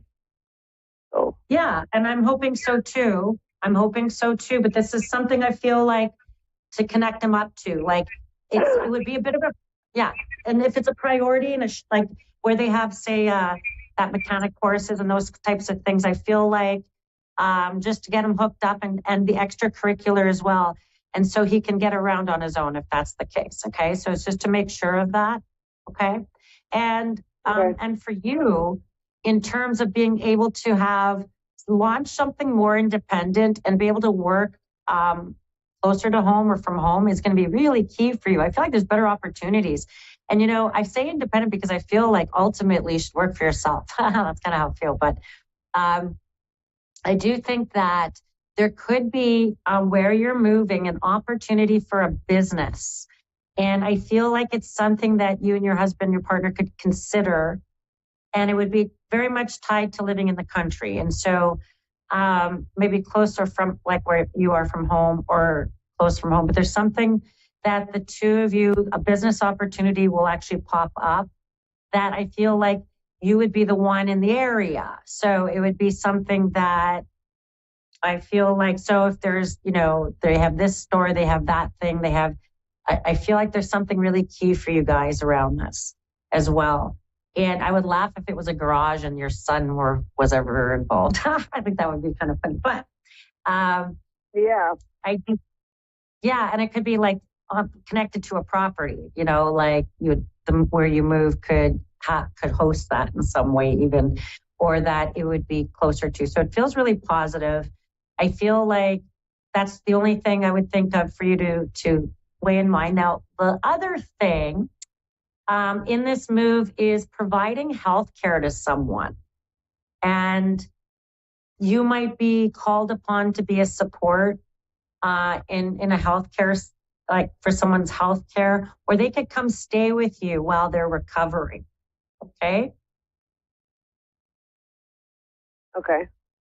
And I feel like that could be like a parent figure or the like. And I feel like somebody could be recovering. And they keep saying like a fall, could be a concussion, could be something like that. That sort of pops up that you might be required to show up for them in some way. Okay. Other piece, I think that's not the first time. Like I've had to take care of my mother after brain surgery and stuff too, right? So I wouldn't be surprised. Yeah. Is she where she? Does she live where you are moving? Is she kind of close to where you're moving? No. But my son's mother, like my ex-mother-in-law, does. Okay, so I just feel like you could have a parent figure who might have to stay with you, or that you would have to go to provide care for. If I think of moves and changes and those types of things, I think this is going to come into the conversation as well. And I honestly, girl, I hope you're buying a compound. I hope you have like an area you're moving. It's a big house, yeah. It's a 4 or 5 bedroom house. Yeah, we were able to have people with you because I feel like you never move alone. Good God. And I feel like you have the old, the young, you have everyone with you. And I feel like you are the glue. You are the glue in a lot of ways. And I feel like this move is a strong move. And I feel like it's going to be right in a lot of ways. And I feel like there's other people who could wind up moving into that home or come closer to you as a result. And I do think that it does set your work trajectory a little bit in a different way, which does feel really good, particularly around your independence. So you're getting thumbs up, it feels like, from the universe. And that I wish you lots of loving blessings in your new house, in your new place. And that to your son and his success as well. And thank you. And thank you for tuning in to Psychic Tuesday with Bernice Bisson. And we will see everybody again in 7 days. And hopefully it'll be warmer when we join. Okay, enjoy, and we'll see you soon.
#1 psychic radio network and watching Moonstruck TV, enlightening television.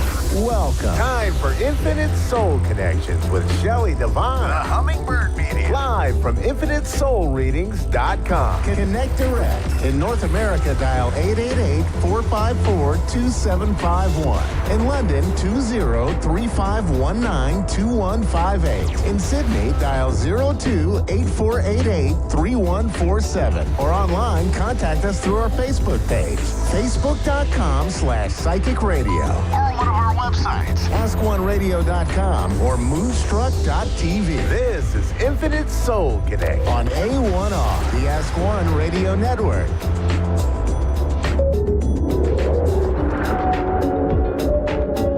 Hello, everybody. I'm so happy to be here. I'm Shelley Devine, and while I'm waiting for my caller, who I'm looking forward to, I wanted to read you a little something out of one of my books, and it's about who we are.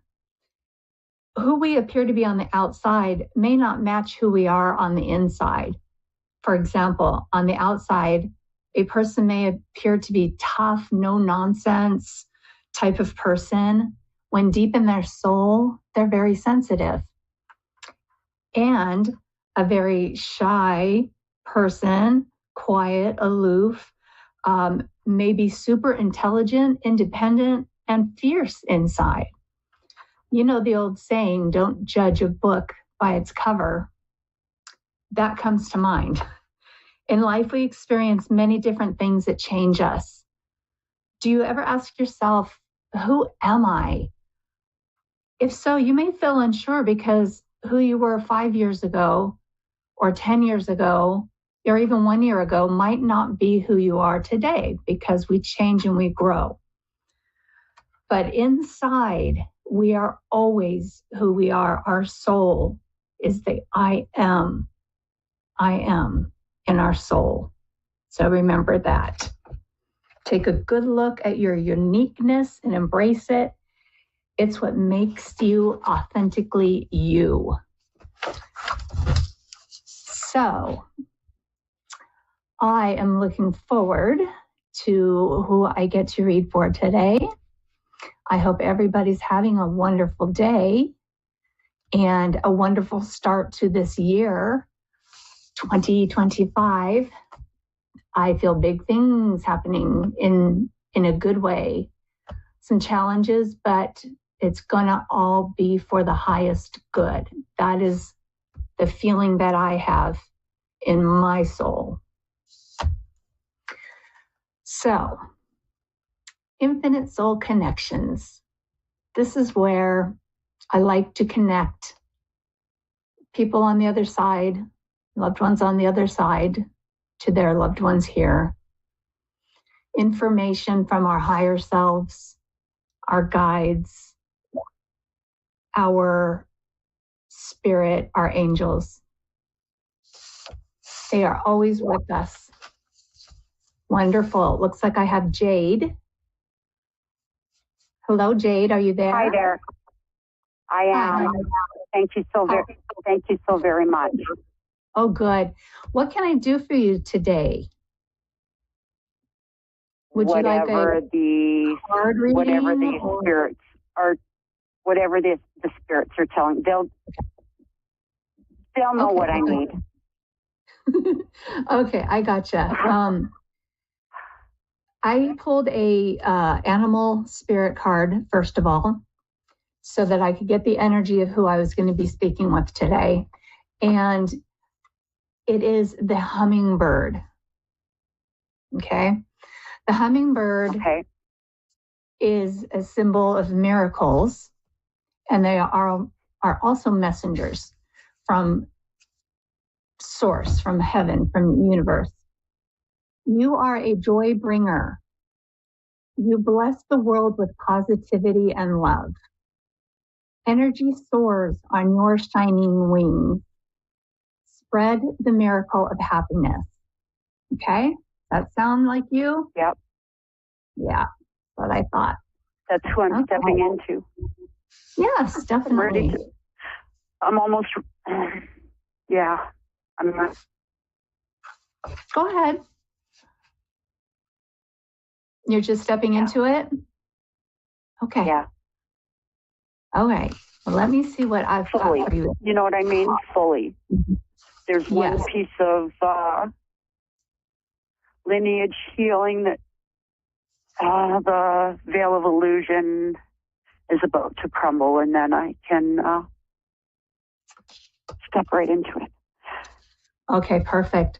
So you have been, in the past, you have been in kind of a victim mentality. A which? And Sorry? a victim mentality. Yeah. Like feeling like you're the victim, and you're stepping out of that. Or yeah, have because I never understood. Yeah. Never understood, and now all the puzzle pieces have come together, and yeah. Okay. Yeah, it was never me. It was never ever me. You have courage now. You have courage. So much.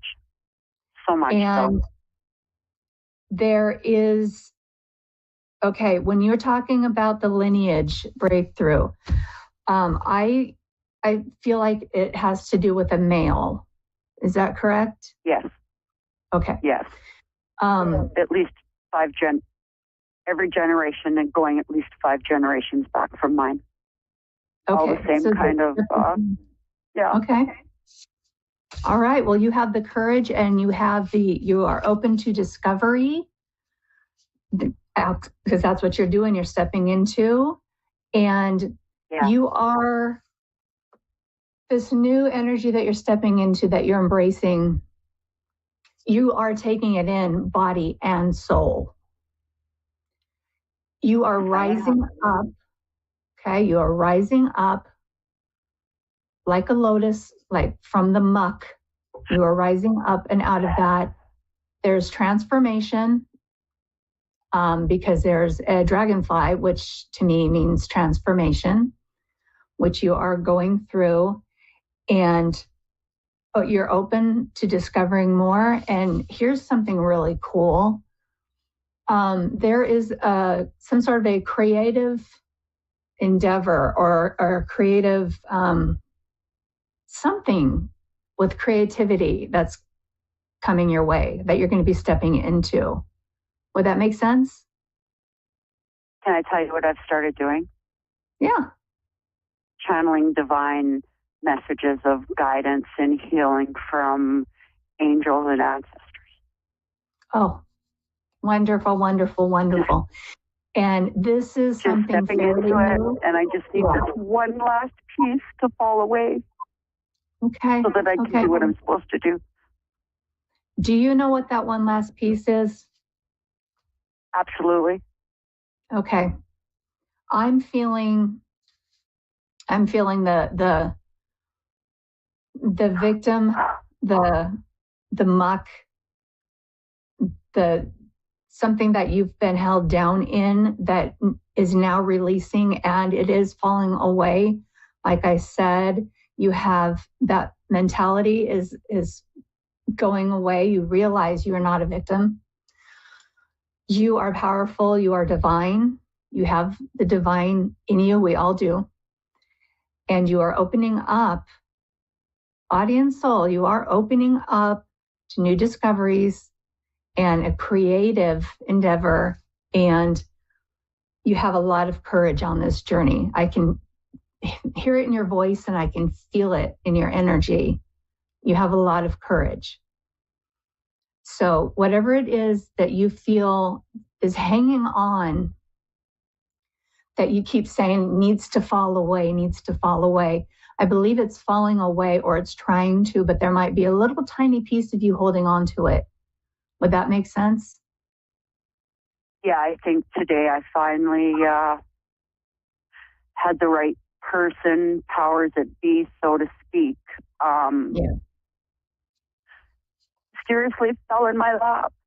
Finally, someone would listen to me, and it's coming really fast. That's wonderful. And truly, yes, and I know truly, The only way to get rid of so much darkness is to shine complete light on it. Mm-hmm. And today I've done that. Wonderful. And now I know it's going to happen really fast. And it's sad and yeah. It's a whole life coming to an end. And I get to be who I was meant to be. Yep, absolutely. It'd be glorious. And you know what's really interesting is when you're talking about, the darkness and shining the light on it. I have a tattoo on my arm. See if I can show it. And it says, sometimes darkness can show you the light. So when you talk about what you're going through right now, man, I can feel it because I've been through it. Absolutely. Yeah. My lineage isn't going to suffer in the dark no more. Nope. It's going to end. It's going to end with me. It's done. I do feel a lot of light coming from you. That it's somewhat affected.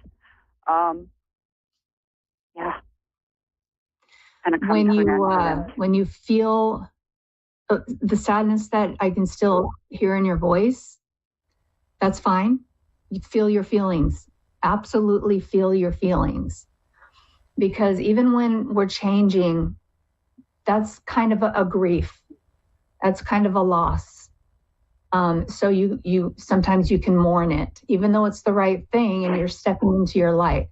So don't ever feel bad for still having some feelings around the dark stuff. You're still gonna let go of it, right? Because your soul knows. Your soul knows. But our human, our brains, our bodies, that we're human, still want to feel those memories. Can I ask you a question? Yes. What I believe in and feel to be true is true, isn't it? Yeah. Oh, yeah. Okay. Thank you. Absolutely. Yeah. No, I see. I know. I just needed the confirmation, right? Good. I'm so glad, Jade. If you want to work with me further or get deeper into it, you can go to infinitesoulreadings.com. That's my website. Or you can email me at infinitesoulreadings@gmail.com. Okay, if you need a little bit more closure than I can give you today, but yeah, no, you're shining bright and you shine that out. I mean, I almost can't see you because you're so bright. Okay? Thank you. You are so welcome, sweetheart. Have an amazing rest of your day. Thank you so much. Okay, everybody, we'll see you next time. I'm looking forward to it. Bye.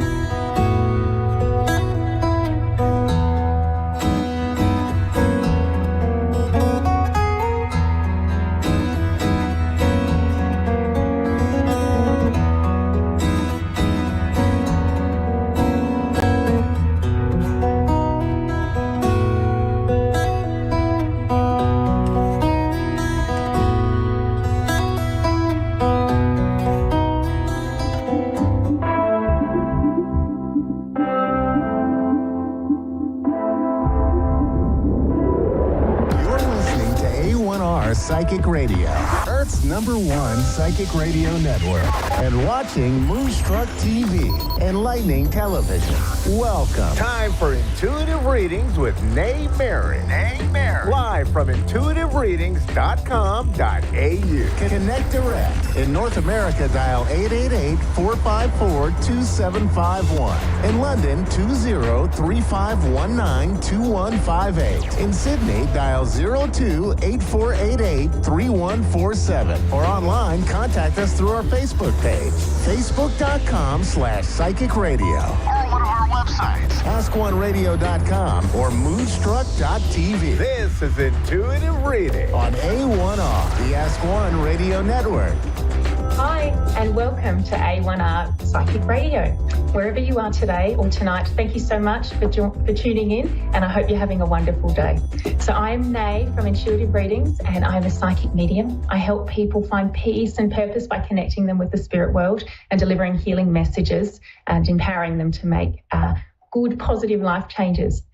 So it's almost, today here in Australia, it's almost the 13th of January. So that's significant because that will mark the first full moon of the year, which we call the wolf moon. Now, the wolf moon is the name given to the first full moon, typically appearing in January, so it's a Cancer moon. And its name comes from the Native American and European traditions, where it's said to echo those haunting howls of wolves in the dead of the night. So imagine a cold, still night and snow blanketing the earth and the mournful cries of the wolves under the glowing moon. It's kind of poetic and a bit magical, isn't it? And so the significance of that and why that's so interesting is because, well, it's a time for transformation. And astronomically, the wolf moon is also just one of the brightest moons of the year. And so there is a chance to shine in on all its glory, and not just about its brightness, it's also about what it symbolises. So it's a time for affirmations, transformation within your own life. And yeah, so it is really significant. Wolves generally also, they're a pack animal. And so for that reason, we also look at the community and how you're sort of embedding yourself in a community as well. That's also significant around this time. So to kick things off, I'm going to draw a card from my tarot deck just to see what the collective energy is of the listeners today. And this will signify sort of what, or bring a message through rather, for what recommendations and what you might be thinking about this month and deliver messages for you. So. And this is a timeless reading, so when you're receiving this message or watching this, it's when it's intended for you. Okay, so I've received the Hermit, but this is in reverse. And what the Hermit symbolises is a fellow coming down from the mountain, and he is also a oh, I'm sorry, I've lost connection here. Okay, so so he symbolises a fellow coming from the mountain, and it is a time for you to consider what it is that you're internalising, and whether there's anything that you should be sharing, and whether there's things that you have or what you could be sharing with the broader community as well. So not to be so introverted, and to actually share your creativity and your dreams with other people outside of your... So I might just go to one of the callers. I can see we have Sarah on the line. Sarah, how are you today? I'm good, you? Yeah, good, thank you. I've just had a little bit of a connection error before, but how can I help you today? Do you have any questions you'd like to ask Spirit? I've been having a lot of... I feel like there's a lot of spirit around me. I'm just not quite sure who or what messages are wanting to come through to me. Yeah, absolutely. And let me just tune in for you for a minute. What I am getting intuitively right now around your energy is that it's almost as though you've been exploring sort of spirituality for a time now. And it's almost as though the people in my space are sort of not allowing me to sort of accept what I'm receiving and and the messages that have been coming through. And there's a bit of, it's almost like criticism there as well. So have you found that you have tried to speak to people about things that you're seeing or hearing? They're making me aware of touch as well. So I don't know if you're feeling someone like physically touch you, but making me aware of, it's almost as though like I feel something sort of touch me and I turn in the direction that I've been touched, and making me aware that that this is the way that you're receiving messages at the moment, and as though you've communicated those messages to the people in your circles and your spaces, and not feeling sort of supported in that. I keep on getting messages telling me that I'm not ready. Right. I'm not sure. So you mean so people around you are telling you that you're not ready, or you feel as though those messages are telling you you're not ready? Both. Okay, because I do feel as though Spirit is trying to communicate to you so that you can sort of explore this more. And they are making me aware of it. It's almost as though it's been amplified. So I feel as though you had sort of been drip fed or left sort of these little crumbs on a track. And now it's sort of, it is amplifying. And I feel as though that will intensify during the year as well. They're making me aware. So, and they're making me aware of the month of July as well, as though that is sort of almost like a turning point in this, as though you do take steps to, okay, so they're talking about protection here as well. And as though there is a point in July where you look to sort of open up a bit more and be more open to this, because they are giving me the sense that there is some concern around protecting yourself when you're receiving messages. Is that correct? Yeah. Okay. And so what I'd like to do with you now is just sort of explain to you there's nothing to be frightened of when it comes to spirit at all. And this is only, you're only going to attract what you put out. So that positivity and staying at a high vibration is only going to ever attract high vibrational sort of experiences for you. Okay, so this is a positive thing. But what I tend to do, and I'd like to step you through this now because they're just sort of showing me my process in my mind, is what you can do is if there are times where you are feeling afraid or just really uncertain around what's going on, what you can do is actually just ground yourself and let the spirit and sort of let your soul sort of guide you. But what you might like to do is just sort of picture a big bubble of white light around yourself and just breathe and sit in that bubble. And you can ask your spirit guides to protect you while you're in that bubble. A number of psychic mediums do work with this technique where they will do this several times a day. Okay.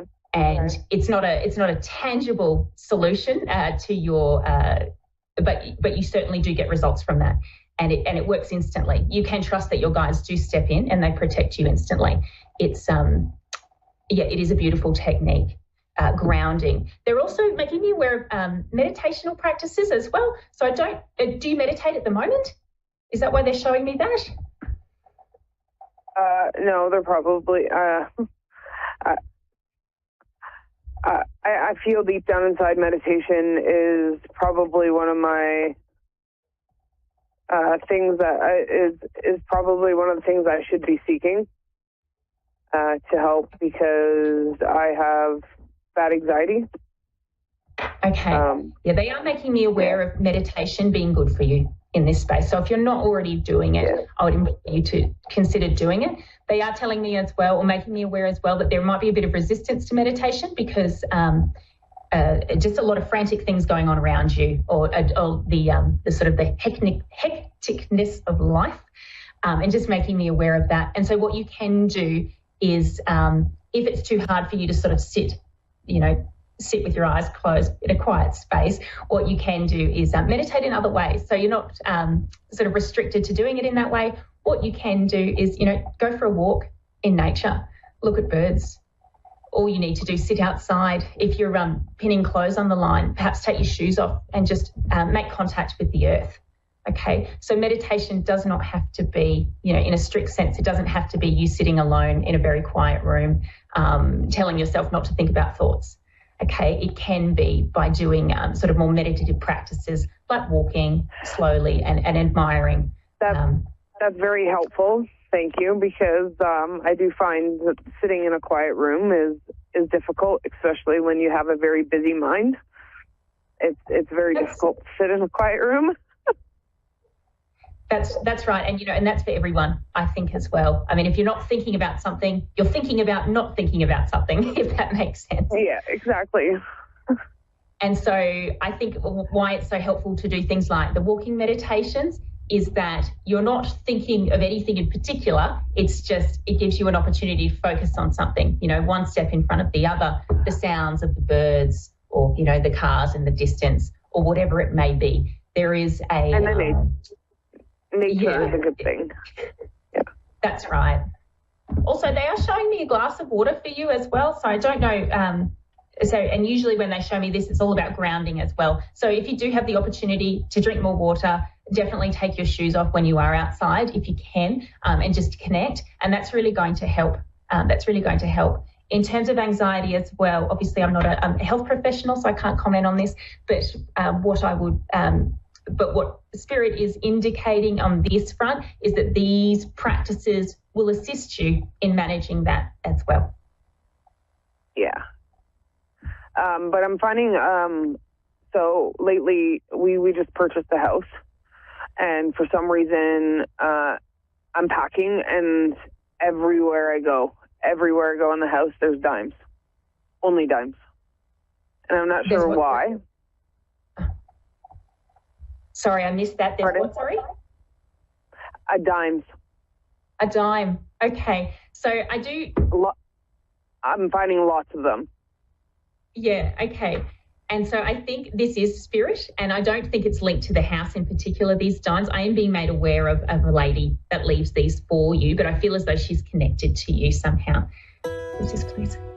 Oh, okay. She does feel grandmotherly to me. So perhaps just check the years on the back of those dimes, because she is drawing my attention to the dates of those dimes, and consider how significant they might be to your own life, okay?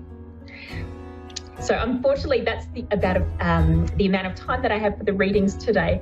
But to the rest of the listeners, what I'd like to say is please do reflect on that Hermit card energy that I spoke about earlier, and how you may be able to challenge yourself to sort of get back out into your community and do more things within the community, and share yourself and your gifts and your creativity with the world. So that concludes my readings and show today. But don't worry, there are more amazing readers and light workers coming right up. Thank you.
To A1R Psychic Radio, Earth Earth's #1 psychic radio network, and watching Moonstruck TV, enlightening television. Welcome. Time for Angelic Insights and Healing with Margaret Phillips. Live from AngelsAlwaysAroundUs.com. Connect direct. In North America, dial 888-454-2751. In London, 20-3519-2158. In Sydney, dial 02-8488-3147. Or online, contact us through our Facebook page, facebook.com/psychic radio. Or one of our websites, askoneradio.com or moonstruck.tv. This is Angelic Insights and Healing on A1R, the Ask One Radio Network. Everybody, I hope you are having an awesome day. For those of you who don't know, I am Margaret Phillips. I'm a psychic medium, a life coach, a shamanic energy healer, a Reiki master, a pranic energy healer, and a certified hypnotherapist. My business is Angels Always Around Us. You can find my business at angelsalwaysaroundus.com, at my Facebook page, Angels Always Around Us. On Facebook, I have an awesome group called Angelic Inspiration and Guidance. I do affirmations, little tidbits of metaphysical education like crystals, angels, wellness tips, all kinds of cool stuff in there. So go check that out. You can also find me on Instagram at Angel Margaret P. So those are places you can find me. A couple of things while we're waiting for a caller to come on here. Upcoming events. So every Tuesday, you can find me here on A1R Psychic Radio's Facebook page, doing readings and healings. And then Wednesday, January 29th, I am having the Creative Tales Intuitive Trails event at a flick of a wrist in Broomall, Pennsylvania. That is from 6 to 8 p.m. You can check out my Facebook page, Angels Always Around Us, and you'll see on there on the event page for Creative Tales Intuitive Trails, there's a link site through Bookio if you would like to make a doggy masterpiece with your pooch. And then you can also either message me or text me if you would like to either reserve a time to have your pet read, or if you would like a person reading, because I will be doing readings for and healings for people there. And then Lena Cherno is a great animal communicator. She will be there and doing that as well. So again, that's January 29th. Also, check out my Facebook page for other upcoming events. I've got some Zoom angel classes coming starting in February. I'm excited to be teaching them online and getting more people. Lucas in Palm Bay, Florida, how are you today? Good. How are you? I'm good, thank you. How can I help you today? Well, just general on how things are going, career-wise, relationship-wise. Let's take a look and see what your angels want you to know about. A little bit of everything.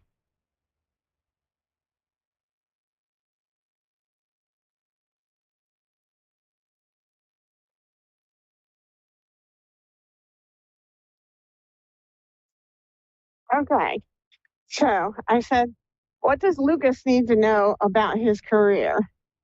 So some interesting cards came up. They're all interesting, they're all good, but these are really cool cards. So our first one that came up is Athena, and she is reminding you, again, this is about your career, your job, that kind of thing. She's reminding you it's safe to be powerful. So what I'm hearing is sometimes you struggle with the fine line between being assertive and being like a jerk. Because like you kind of actually step back a little bit and maybe you're just a little too tender footed because you're afraid of ruffling people's feathers. You want to be a nice guy. But the angels are saying, you know, Athena's saying, be a little more assertive so you can get what you want.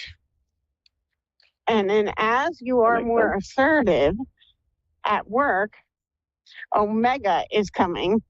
And Omega is coming to tell you victory is on the horizon. So I feel like what I'm hearing is there are different opportunities at work that are kind of like slipping through your fingers because you're not quite assertive enough. You're not quite, you're the nice guy everybody loves at the office, but at the same time, like because you don't you're not quite assertive enough, so you kind of like fall on the back burner. People, oh yeah, that nice guy Lucas, he could help us out. Like they come to you, but they don't come to you as much as they would if you were a little more assertive. And that assertiveness is going to get you promotions and other things that you're waiting on. Does that make any sense to you? Gotcha. Yeah, that makes a lot of sense. Okay. So, and again, everybody worries about being a jerk or, being nasty. And, it's very easy to do. It takes some time, it takes some training, but the more you do it, the easier it gets. Just, be firm and allow people to not walk all over you. If you find yourself doing somebody else's job and they're like, oh, but you do it so well and I can't figure this out. You tried to teach me twice already and it's just not happening. Can you just do it because you're so good at it? Say no. Because a lot of people are going to kind of play on that niceness of yours. And they're going to say that they can't get it when they really can. So be careful with that. Because it feels like some of the people you work with are going to try to manipulate you into doing some of their work because you are such a nice guy. So just be mindful of that. And then let's see what they want you to know about your romance life. So again, no bad cards. They're all good ones. So this is going to sound a little strange, but trust me, it will help. So our first card is Teresa, and Teresa comes and she wants you to start taking some time for you. She says your schedule is way too busy. You have to step back, take some time for you so that you can help your relationship. What I'm hearing is this is not only going to help your romantic relationships, this is actually going to help your friendships and your family relationships too. What I'm hearing is you don't take enough time for you. So you have a tendency to let work pull you in. You have friends and family, some of them who pull you in too, but then like you're always on the go. So Teresa says, take a breath, take a couple hours off, like literally take a couple hours, turn that phone completely off and go, dead silent for a while and allow yourself to just kind of relax and see what's coming. Now, as you do that, like I said, I know it's like a self-care card and it's a self-care thing, but as we take care of ourselves, that kind of helps us prepare for other people to come into our lives and for our relationships to be stronger and better. Because when we take care of ourselves and show ourselves that we love ourselves, then it's easier for other people to love and care about us too. So as you take care of yourself, as you take that break, Fiona is appearing. And the more you take that break, the faster she's going to come help you. So Fiona says that, she's here. She's heard your prayers. I love Fiona. I have nicknamed her the banging your head against the wall angel because Fiona comes to people most of the time when they've tried to fix something and tried to fix it over and over and over again. And they just like throw their hands up. They have no idea what to do. They're just done. That's when, when you say, God, help me because I can't figure this out. That's when Fiona sweeps in and then she starts rearranging things, starts helping you right away. So the more you take care of yourself, the more you take some time for you now, the sooner Fiona's going to come. And this is a very interesting card to come after Fiona. This is Archangel Uriel. And Uriel works with us with big, turbulent emotions sometimes. And she's saying, so you've got some things going on, so you've got to take care of yourself. And then Fiona's going to come in and help you by moving things out of your path and moving things, rearranging some stuff in your life so you can get more relationship stability. And what I actually hear is it feels like I hear like the 4 to 6, so like April, May, June. I hear that not only are your family relationships going to strengthen, but your friendships are going to strengthen and your romantic relationships are going to strengthen. Now, you can, again, accelerate this timeline by doing more self-care now. Or, just let it play out till June and do little things of self-care. But what I'm definitely hearing is that you have to get the self-care going. You have to take the time out is very much needed. You are way too busy with everything else. But as these things settle down, like I said, Uriel come late spring, early summer, May, June, April, May, June, you're going to have lots of emotions because yes, your relationships are going to strengthen, but they are going to be strengthening because you're going to have a couple of speed bumps to go over this spring. And that's when you're kind of going to get a better look at who should really be in your inner circle, who maybe you got to push out to maybe your middle circle. I think you got a couple people that might have to go on like your outer fringe circle. So the spring's going to be an interesting time. It's going to be a strengthening of relationships for you, but it's also going to be a weeding out process. So you're going to have some relationship spring cleaning this year.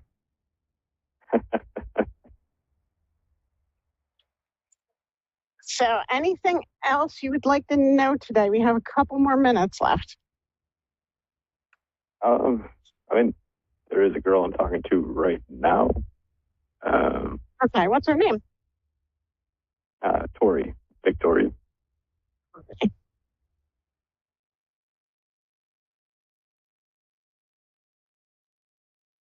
Let's see, the magic reveal card.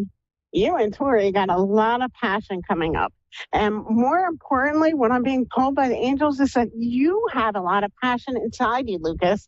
Again, work on expressing that. Work on being a little more assertive. I know you're a nice guy and like you're trying to not ruffle anybody's feathers. You don't want to make anybody, feel uncomfortable. And that's awesome. But you have to allow yourself to be you. One of the things, this card at the bottom, it says, allow your soul to sing with joy. One of the things the angels are telling me is your soul's not singing right now. You're stifling it too much. So let that thing out of its cage. Let the world know Lucas for who Lucas really is, because the world needs you the way you were created and everything you were meant to evolve into. But if you hide it, then the world won't know about it. Does that make any sense? No, it makes a lot of sense. Thank you. So take that passion, do some flirting, and just kind of let things play out. Let everything unfold naturally. Again, this spring, you're going to have some jumping. And I know like April might seem like a long way away, but we're already somehow halfway through January. So let it play out a little bit. I think this is going to be a good relationship for you. I think it's going to be fun.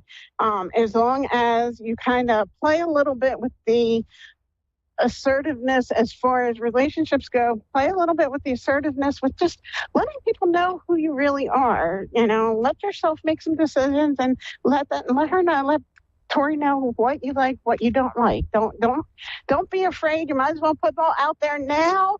And then, if you don't mesh and you put it out there early, you haven't lost a lot of time. If you try to hide it for 6 months and then you put it out there early, this goes for Lucas and everybody else.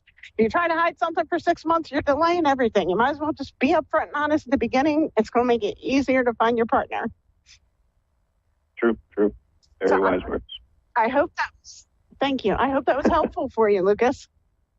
It was. Thank you. Thank you a lot. You're welcome. You have a great day. Again, I am Margaret Phillips from Angels Always Around Us. You can find me at my website, angelsalwaysaroundus.com. You can find me on Facebook. Facebook, you'll find lots of great, awesome events coming up, lots of great information.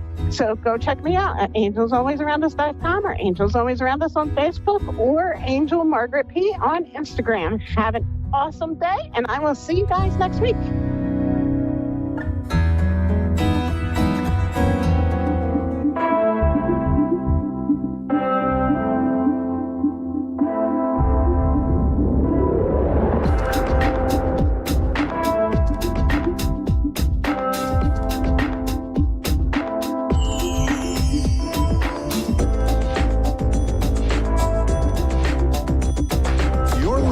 A1R Psychic Radio, Earth's #1 psychic radio network, and watching Moonstruck TV and Lightning Television.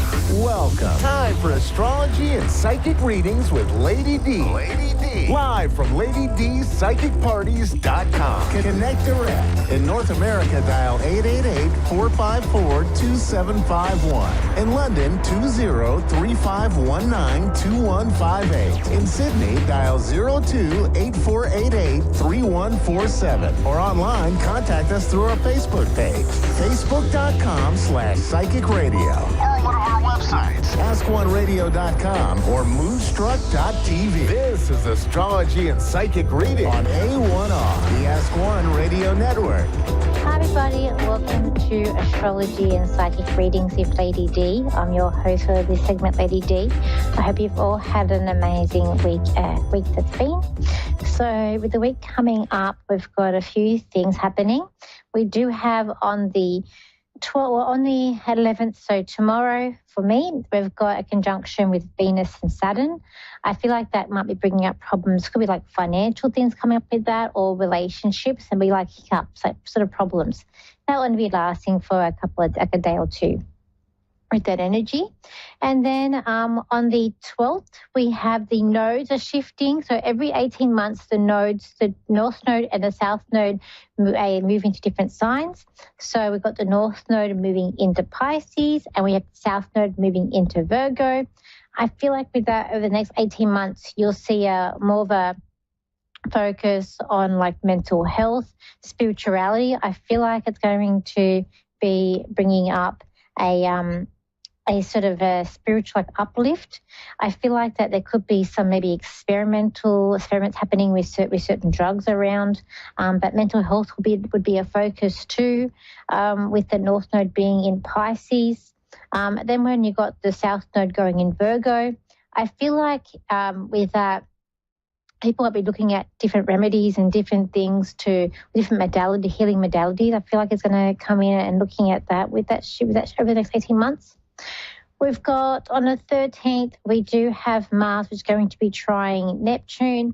I feel like that's not going to, it's sort of going to calm your anger or calm your frustrations with that transit. On the 13th as well, we've got the Sun trying Uranus. This will be sort of a big surprise that's happening, I guess, globally, and it'll be something positive, but even in yourself, you might have some sort of unexpected news. Something unexpected will happen, but it should be like a positive thing.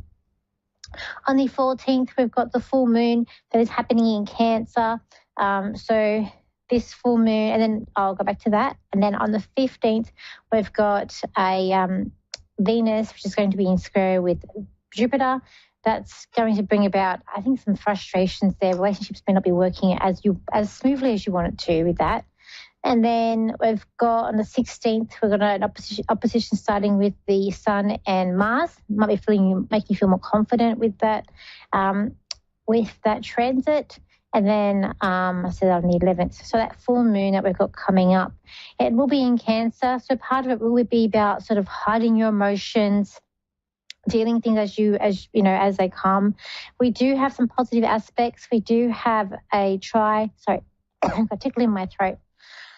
We do have a try coming from the moon to Saturn, which is really helping us with any problems that are coming up. It's like, as I said before, with Cancerians, it's about sort of hiding the emotions, keeping it in, and having that hard shell. So I feel like it's really helping you to deal with things and to process with things and not get too emotional. We've also got a sextile to Uranus that could bring us unexpected emotions, but that will be positive. It won't be anything negative. Plus, we've got a try to Neptune. So I do feel like it'd be about working in harmony, creating a safe space for yourself, working within yourself too. And we've also got we do have a square with Chiron. And I feel like that could be bringing up some things that have really caused you a bit of distress. But I feel like with this full moon that's coming up, I do feel like it's about bringing up surprise emotions, but it's good emotions coming through. And I feel like it's about newfound opportunities coming in. I feel like it's going to be making you more problem solving and just really being patient and getting on with things and not getting too worried or too complex or too bogged down in them. I also feel like it's about feeling like things are more stability. I also feel like it's about making changes in your home, whether it be you're redecorating, you're cleaning up, just making positive changes, changing things around in the home. And I feel like it's also about wanting to make these little improvements, the changes that you make at your home. it will be an improvement that you do make. I feel like for some reason we are dealing with water signs, but I feel like especially where I am, it's going to be bringing more thunderstorms, and perhaps even in Europe too. But I feel like with this, it's about going within a little bit. So I do feel like there's going to be more things happening behind the scenes that we can't see too. So let's go to the caller. So we've got Cameron in Sydney. So hi, Cameron. How are you? I'm good, thank you. How are you? I'm good. So how can I help you today? I would just like to know if you could help me with like what areas of my life I should be focusing on for personal development right now. Okay. I don't know if this is a focus or not, but when you're talking, I just get like heart, like as in, I don't know if you had like heartache or a heartbreak recently, or there's been something issues with the heart that's coming up, but I feel like this is more about relationships than say health. I feel like that it is time to sort of it's like you got to put your feelings on the line here. I feel, does that make sense? By the way. Yeah, it does. Okay. And I just feel like it's kind of like bygones be bygones. I feel like, I don't know if you live near the beach at all, but I am feeling like around the beach, but like somewhere that's quite busy. I'm drawn to Manly. So I don't know if you're around that area or if you are around a place that's like Manly, because I am drawn around that for you. But yes. I'm not too far away from there. Oh, okay, excellent. And I see a girl there, and she's slim. She's very tanned. I feel like she has, I'm going to say blonde, but it's like a dirty blonde, I feel. But I feel like she's quite slim. And I don't know, I feel like it's like taking a dive or taking a risk here. And I feel like it's something to do with this girl. I feel like you've been really sort of thinking of holding back or really not sure where to go. But I feel like in March there's like things in, and again I feel like it's the love, the relationship, it's blossoming around you. And I just feel like it's time to really, I don't know, put yourself out there, put your heart on the line. That's what I'm hearing as well. In terms of what you should be focusing on for this year, I feel like the first 6 months of this year, it's all about you putting yourself where you want to be, even when it's looking at future goals. I feel like there could be travel plans or looking at traveling. And I feel like I want to go like abroad. So not in Australia, I want to go international. I'm really drawn to, actually trying to think like Europe with you. I went to say America, but then I thought more Europe. I see like the old buildings, but it's like old. I don't know where I am. But there's like plans, like travel plans. And then I feel like then it's about like your work, focusing on work and career. I do feel like there's a chance or there's a new contract coming up. I do feel like I'm working in the city with you. I'm drawn to like the tall buildings. I feel like I'm in the city CBD, but down near, if it's like Circular Quay or down near the bridge. I feel like I'm drawn down near the bridge for you. And I feel like you're very... Actually, that's funny. That's where I work. Oh, excellent. I feel like you're a very funny guy, and you're very open, you're very smart, very intellectual. But I just feel like, I don't know, the first 6 months, it's like your private life and you, and then the last 6 months is goal orientated around your career and business, like, and it's all about work, is what I feel for you. And it's about just making it happen. I feel like at your work there's a male there, which I feel like is a bit of a bully. This man feels like he knows better than other people, or you. I feel like he's going to trip up. I feel like that he's really, it's like not negotiable with him, but I don't want to say avoid him because he's going to trip up. He's older. I feel like he's older than you. He thinks he's very clever, but he's actually not. He doesn't understand people. That's what I feel. Yep. I feel like you're very spiritually aware of yourself. I feel like you've got a really good intuition. I feel like you hear, like you've got thoughts or you hear things. I feel like you're very connected in that way. But But yeah, I just really feel like you're leaving like toxic or negative people behind. And you're having a fun time coming up here. Look, February might feel like everything is being shifted, or it feels like your world's been tipped upside down, but it's a good shift, and it might sort of knock you off your feet, but it's to lead you in a different direction than where you're meant to go. Okay, perfect. That's as well. Do you have any questions for me? No, that's really great information. Thank you so much for all of that. That's okay. Thank you. Let me just see if we can get anything else for you. I don't know if you have a skinny dog. Have you ever had a dog that might be a little bit slimmer, or a dog that the fur doesn't have long fur? The fur is like short. Perhaps it might be a small dog. Because the dog's saying it's a skinny dog, and the dog wants to say hello to you, and I just feel like the fur is like short, but it's like feels soft, like silky, this fur, and the dog just wants to say like hi, and I feel like it's very energetic. It runs rings around you. And the dog is saying that I feel like the dog likes the beach or likes going on surfboards, but it's like, I don't know if you go surfing or not, but I see this dog on a surfboard. So I just feel like when you're at the beach, this dog is there with you. And he's like, don't forget it. Okay. Well, that's great. Thank you. Thank you. Thank you for calling in today.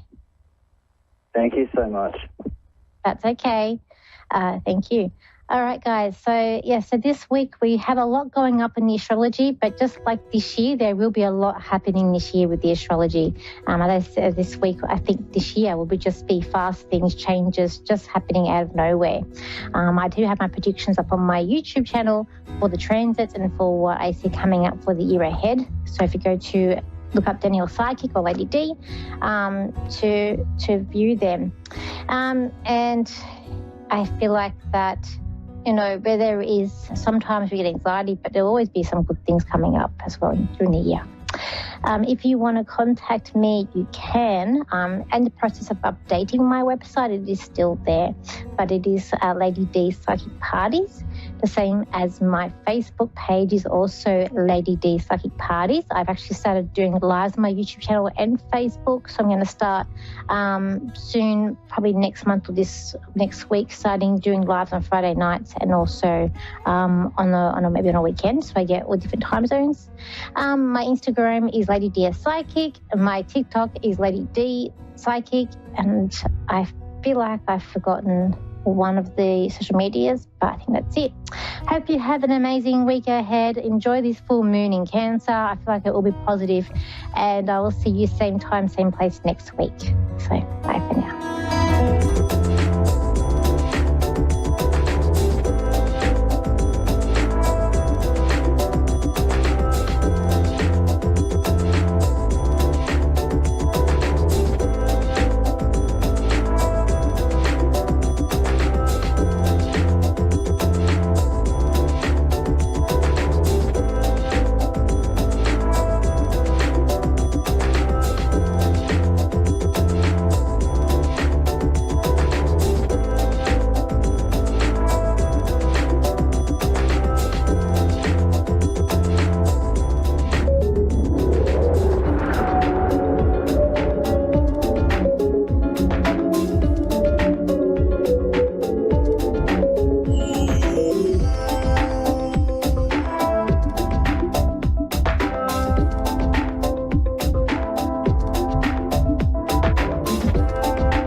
Earth's #1 psychic radio network, and watching Moonstruck TV, enlightening television. Welcome. Time for astrology and psychic readings with...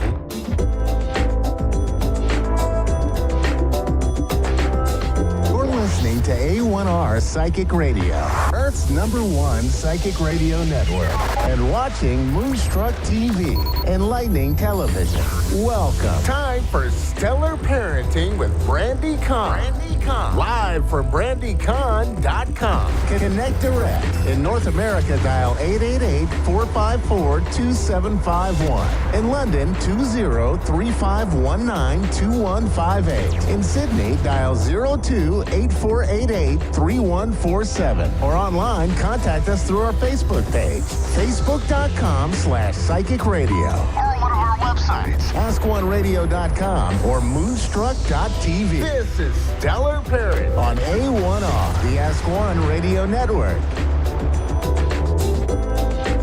Happy Tuesday from Houston, Texas. Welcome to Stellar Parenting.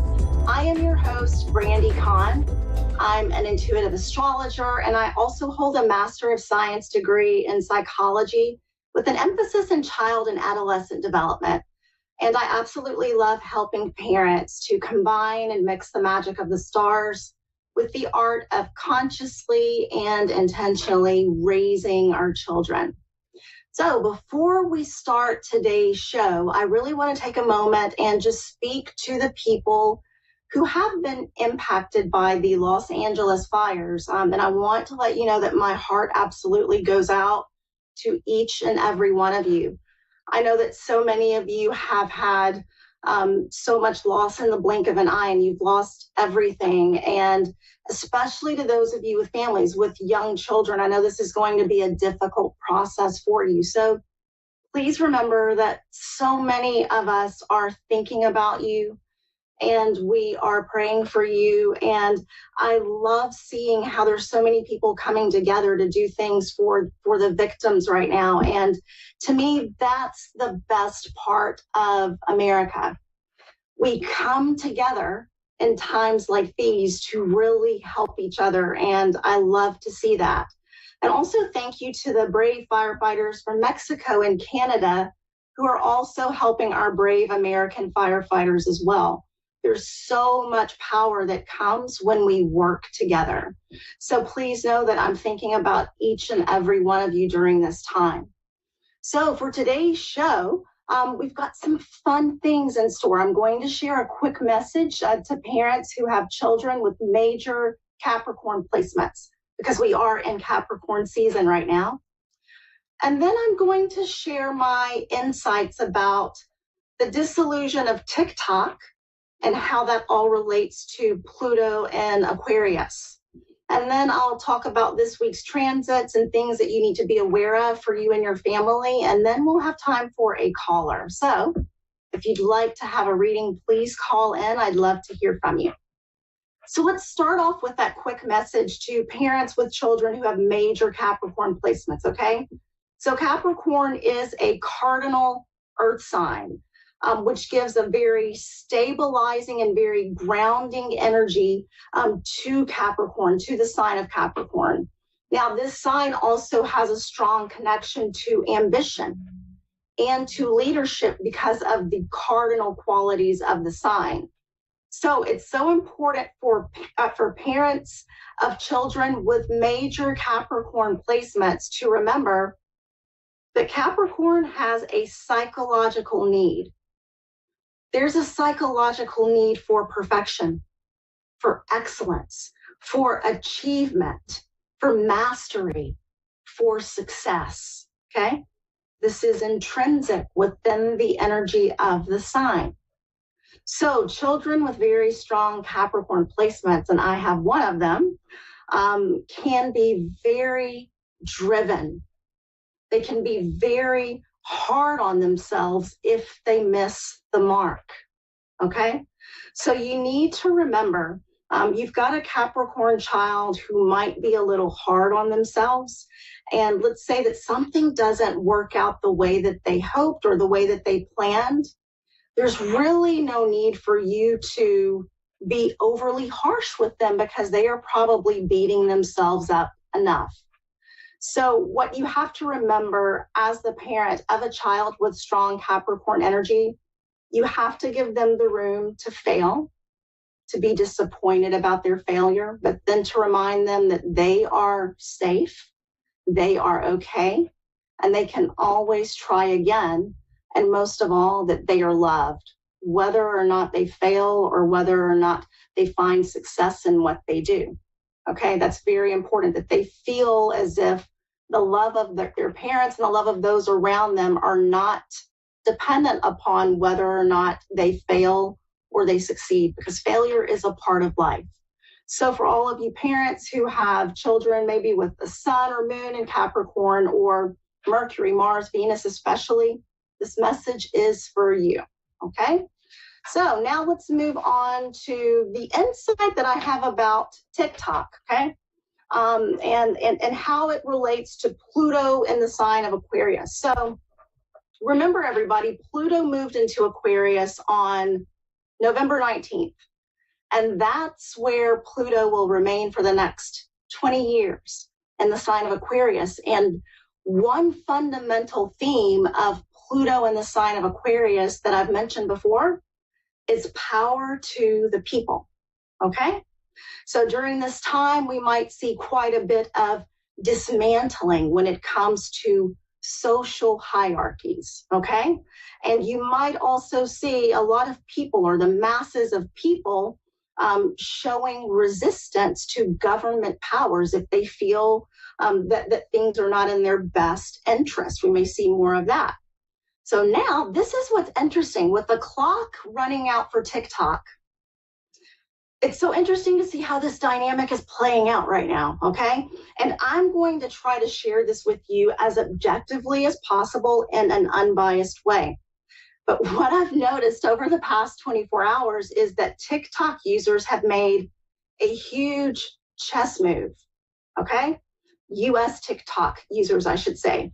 They have decided that since the US government is taking away TikTok, because of alleged ties to the Chinese government, then we're actually going to go to another app, another platform that's one of China's largest social media platforms. And you may have seen this or read about it in the news today. It's trending as the #1 app right now that's being downloaded. And I've been listening to a lot of people, and it sounds like the reasoning for this is really out of an act of defiance against Washington's move to control TikTok, okay? This is so incredibly interesting within where we are right now with Pluto and Aquarius, and the way that people are coming together and saying, nope, we're not going to take it. We're going to do something else. Probably, make a move that the government really won't like. And so now what we're seeing now, people from two countries, from the US and from China, are now connecting with each other on this Chinese app. And I'm interested to see how this is going to continue to play out in the weeks to come.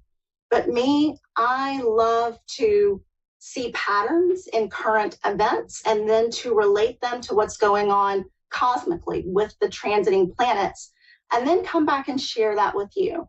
So this was just something that fascinated me so much, and I wanted to share it with all of you. So let's watch and see where this goes over the next few weeks. So the transits for this week, let's get into them, okay? So how was yesterday for everybody?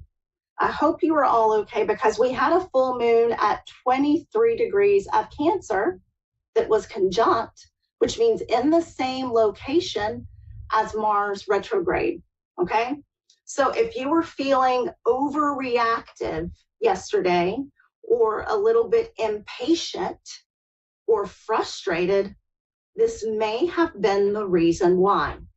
So as usual, I was really feeling it, and I was feeling it even more so because I have a natal planet that's stationed right at 23 degrees of Cancer. So therefore, I had my planet, a full moon, and Mars all conjunct there, okay, which made for a huge ball of energy. And Last night I was taking one of my sons to baseball practice for a new team in Houston, and I could not find the baseball field. And I swear it felt like I drove around for 5 minutes in circles looking for this baseball field that was so elusive. I couldn't find it. And I could find myself, I felt myself growing more and more frustrated, getting more and more wound up, amped up, and felt like I was heading towards almost a meltdown. And the most beautiful thing about it was right in front of me, what I noticed was the full moon. I could see the moon because the sun was beginning to go down. And right away, that triggered some awareness within me. And I said, it's okay. You're just feeling the energy of the moon. Calm down, chill out. It's okay. We are going to find the field. And we found the field. But again, what was so wonderful about this experience was the awareness that I had in the moment of what was happening. And because of having that level of awareness and not dealing with it in an unconscious way, I was able to shift the energy. Okay, I was able to shift out of the frustration with the understanding of the dynamics of what was going on. So maybe you also had that experience yesterday and you were able to deal with it in a similar way. Now for today, January 14th, Tuesday, we've got a really feel-good transit today, and you may have already have been feeling the energy. We've got Venus at 11 degrees of Pisces, squaring Jupiter at 11 degrees of Gemini. And, with these two, it's like a party, okay? The two feel-good planets. So today you may have noticed that, maybe you've got feelings of well-being, of contentment, of happiness, and of fulfillment, okay? You might be feeling really social today, meeting up with your friends, making new friends, and it's all good, okay? All of that is really, really good. But because of the square aspect, remember squares represent some form of tension, okay? Because of the square aspect between Venus and Jupiter, we might be prone to excess or to overdoing things, okay?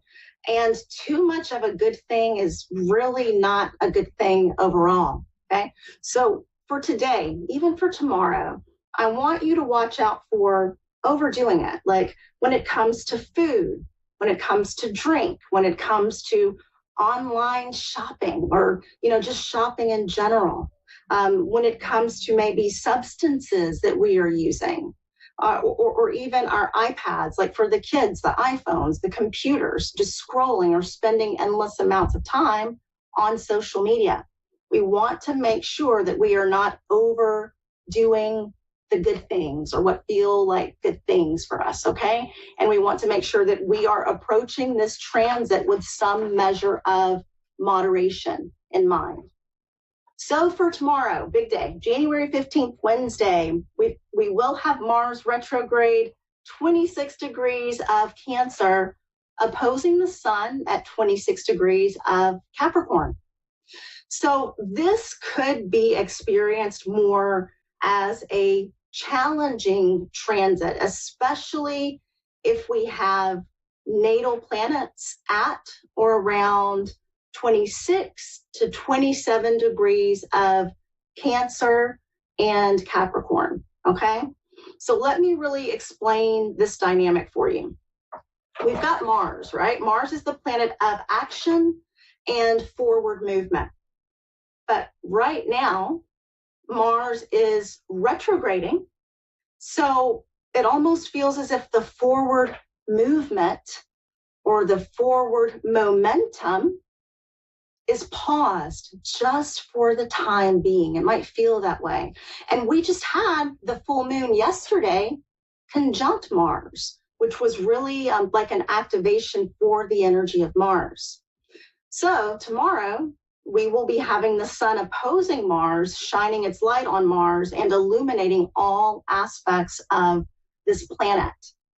So if you are feeling frustrated because things are not moving ahead for you the way that you would like, or things seem delayed, or if you're dealing with a lot of obstacles right now, this transit tomorrow is going to bring all of those feelings up to the surface and into your full awareness for the time being, okay?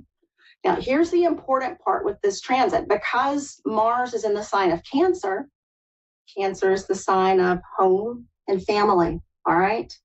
So you might feel quite a bit of tension and frustration with those who are closest to you at home, all right? And it's really interesting for most people because our relationships that we have with our families and with our partners, our significant others, they tend to represent the area where we've got the greatest amount of unconsciousness, or where we display the greatest amount of unconscious behaviors, right? So it's with these people, those closest to us, our family, those we live with, that we will most likely experience the negative side or the shadow side of this transit in the form of arguments and conflict, okay? So from today, even though it starts tomorrow, could already be feeling it today through Thursday, please be gentle. Be gentle with yourself and be gentle with those around you. And give yourself time alone to decompress if you find yourself getting amped up and angry and frustrated, okay?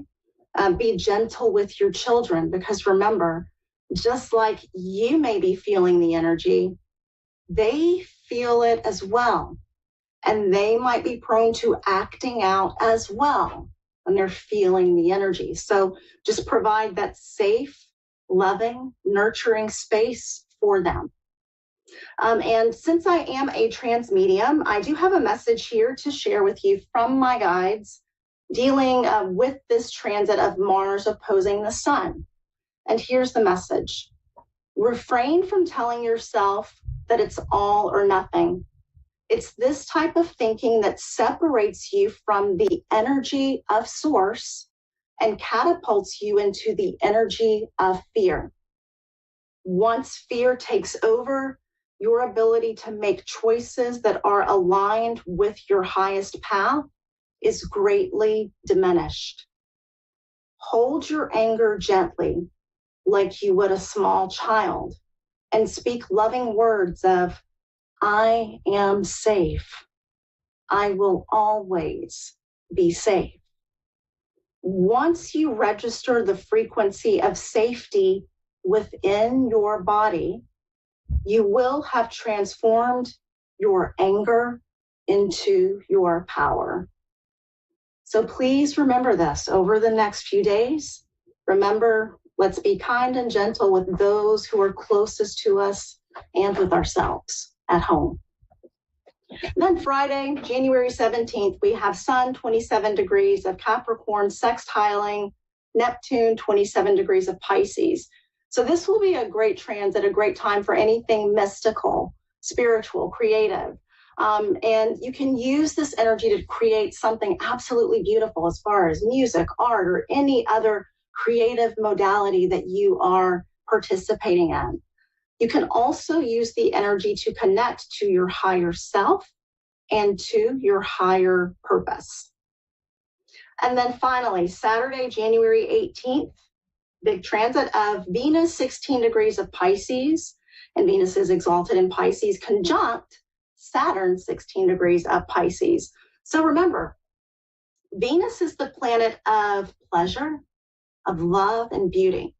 And when we're talking about transits, it's the slower moving planet that's going to infuse the faster moving planet with its energy. So the slower moving planet in this case is Saturn. Saturn is the planet of discipline, focus, and commitment, all right? So this is not a transit about self-indulgence. This is going to be more of a transit dealing with restraint, okay? Restraint in the areas of love, relationships, and finances. So it's about looking at things in a realistic way and figuring out how to commit to what we want to keep in our lives, and then how to release or let go of anything that's not serving our higher purpose anymore.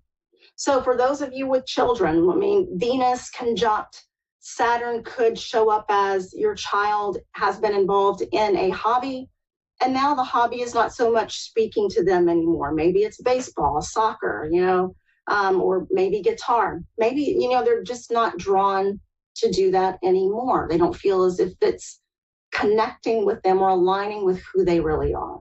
And that could be something that comes up. If so, take a listen to your child, see what they're feeling, see what they're saying, and then, you make the proper decision together about how to move forward. So those are the transits for this week. I want you to use all of this wonderful energy consciously. And now we will move to, I think we've got a caller, Monica. Monica, are you there? Yes, I am. Hi, Monica. How are you? I'm good. How are you? Good. I'm doing well. Would you like astrology or tarot? Tarot. Okay, so let's go for it. All right, and I'm just going to would you just like a general spread? Yes. Okay.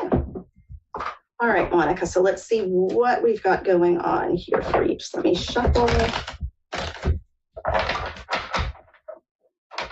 And are you in Maine? Is that where you are? Where are you located? Nebraska. Nebraska, okay. Nebraska, and I'm down here in Texas, so I know that you're probably we've got cold weather down here. I'm sure that you guys are having cold weather up there too. Is that correct? Yes. Yeah, we are. Real cold. Yeah. All right, Monica, I'm going to shuffle one more time, and I want you to tell me when you want me to stop.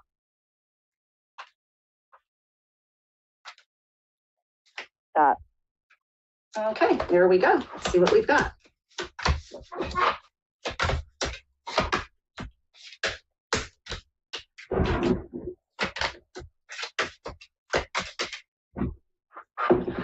Okay. All right, Monica. So it does look like right now, I know that I've got the Wheel of Fortune right here for what's going on right now. It does look as if there has been some change that you are experiencing. Do you understand that? Yeah. Okay. Now the conflict card that I do have the Nine of Cups. So it feels as if the change could have been a little bit destabilizing or making you unsure more of, like in the area when we're talking about cups, we're talking about our feelings, emotions, or love. So any of those areas may have, or you might be feeling a little bit tender in those areas due to the changes that you are experiencing. Does that make sense? Yes. Okay, so here's what's interesting, Monica. In the past position, I do have the Five of Swords, which does show some type of fight or conflict that you've been through, I would say not too long ago, like within the past couple months. Does that make sense? Yeah. Yeah, and it does feel like as I'm looking at your personal power card, we've got the Three of Swords. So again, there's this theme of something doesn't quite feel right. Something hasn't been right. Maybe my relationships with others or how others are dealing with me or treating me, I haven't felt good about it. And it's like a little bit heartbreaking for me. You understand that? Yeah. Yeah. And even in the position of the external influences, again, I do have the Five of Wands. This is about conflict between people. So whatever that's going on, like between you and others right now, it's a really significant part, or it's taking up a significant amount of energy in your thoughts and how you present yourself. Does that make sense? Yes, totally.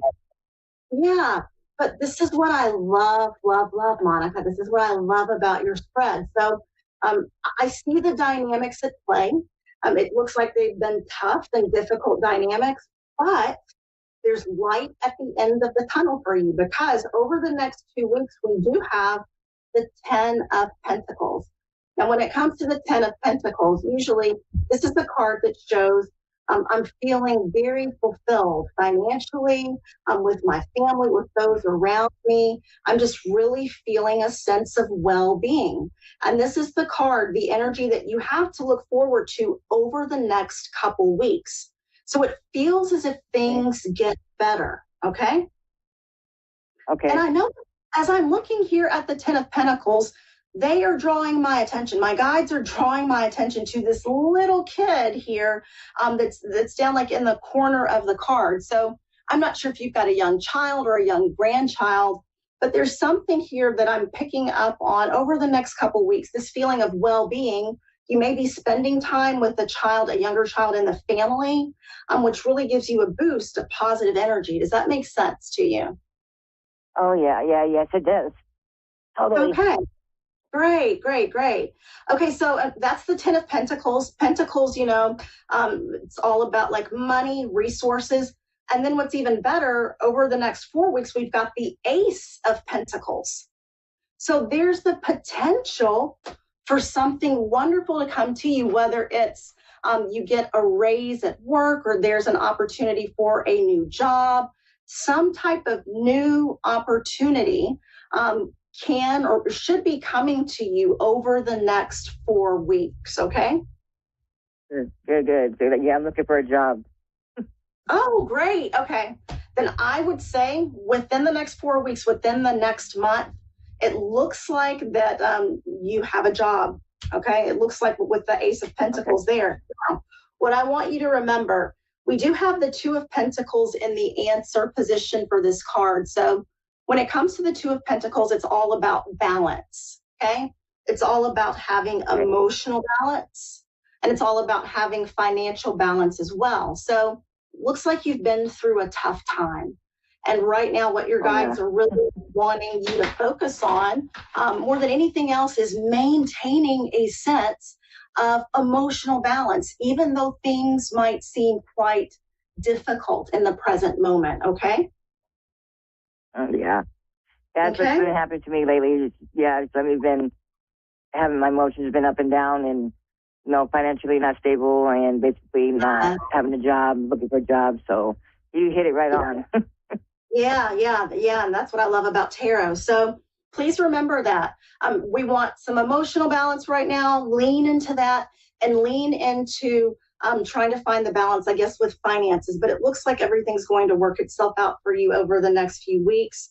Now, the card that shows what you fear, I do have the Five of Pentacles, which is kind of feeling like maybe a little bit left out or out in the cold or like there's not enough money, all right? Now that's only your fear, but what I love about this is the outcome card is my favorite in the deck. It's the Seven, the Chariot, the major arcana card, the Chariot, okay? Which shows forward momentum. We are moving, we're doing something, we're taking action in a positive way, and we're seeing wonderful changes in our lives, okay? Okay. All right, so that's what I have for you. It looks really, really good for you over the next month to 2 months, Monica. And I'm really, the difficult circumstances or whatever, it looks like those are going to be in the rearview mirror for a time being. Okay? Good. And by marriage or relationship or anything? I would say the Chariot also has to do with relationships as well. Everything seems to be moving forward. Good. Okay. All right. Well, thank you so much for calling in today, and I hope you have a good day. Thank you. Yeah, you're welcome. And so here we are at the end of a show. Thanks for joining me today. And I want to remind you all, the stars may guide us, but we hold the power to shape our destiny. So keep shining your light bright, and I will see you here again next week. Have a good week.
Earth's #1 psychic radio network, and watching Moonstruck TV, enlightening television.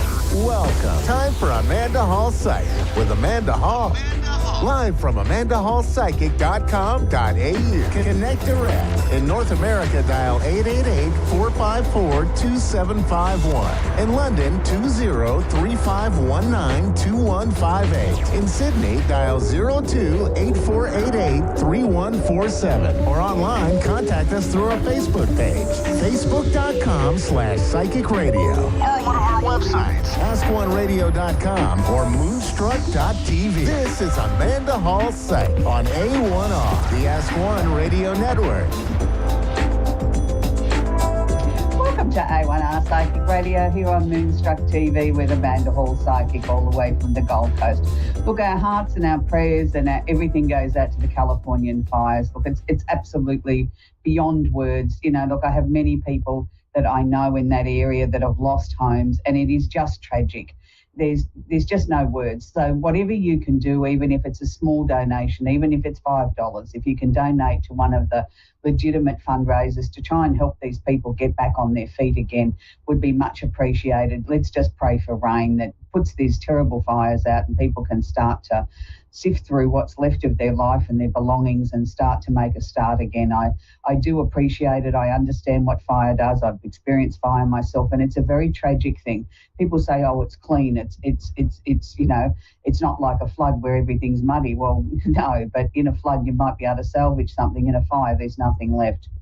It is, you know, devastating, and it takes all your precious memories. It's not the building that we lived in, it's the treasures, it's the mementos, it's the photos, it's the things the kids and the grandchildren gave you that are priceless, that, you know, money can replace that.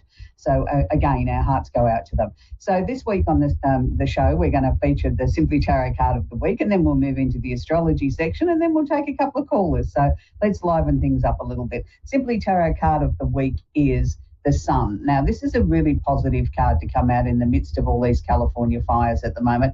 It is the card of marriage. Now, when I talk about marriage in the tarot, I talk about legalized church marriage. And I know that might sound a little bit old-fashioned this day and age, where many people choose to live together in a cohabit like a marriage situation. But to me, marriage still means marriage. It's that official piece of paper that says we're binding two people together. So it's the card of marriage. It's also the card, the secondary meaning is of happiness and bright prospects.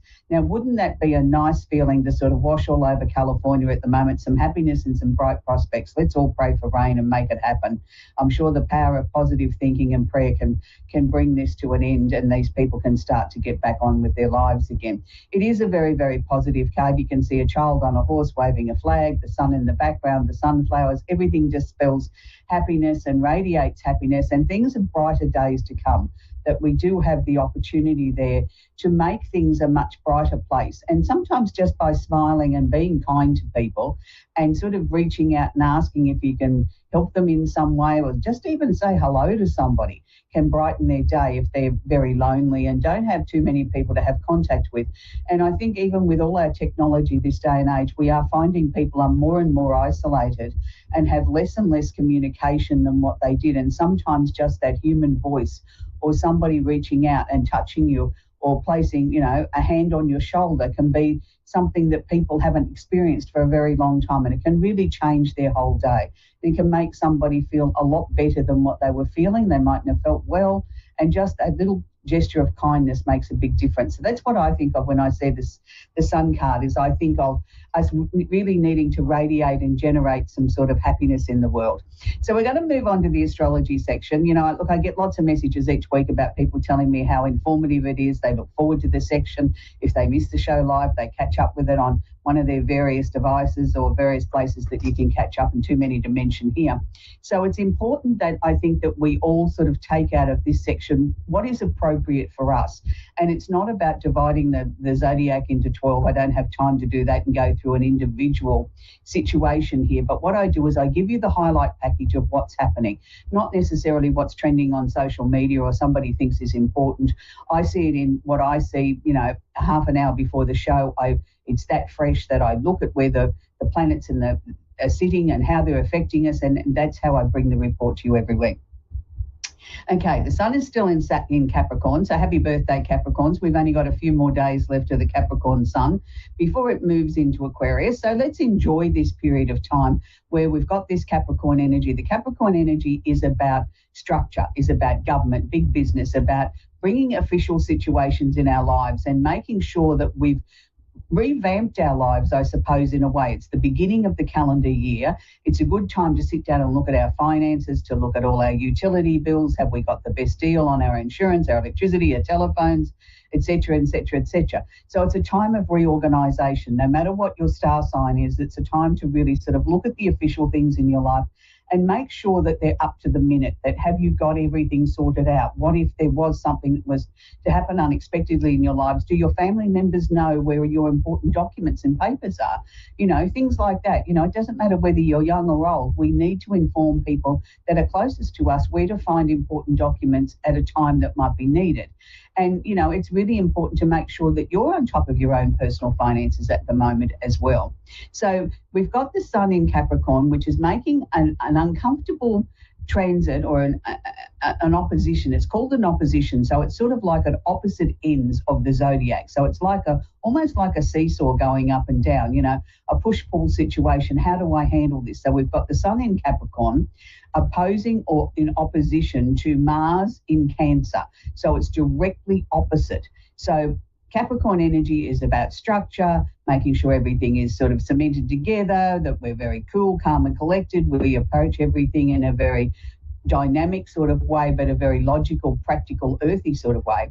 Where Mars is the planet of action. Mars wants you to get up off the couch, do something different, you know, get out of your comfort zone. Now, Mars at the moment is also going retrograde, and he's going retrograde until the end of February. So Mars is sort of not so much hobbled at the moment, but can be seen to be being a little bit all over the place. 1 minute very motivated and raring to go and raring to move forward, and then the next minute sort of putting the brakes on a little bit and say, hang on a minute, maybe I need to give this a little bit more thought.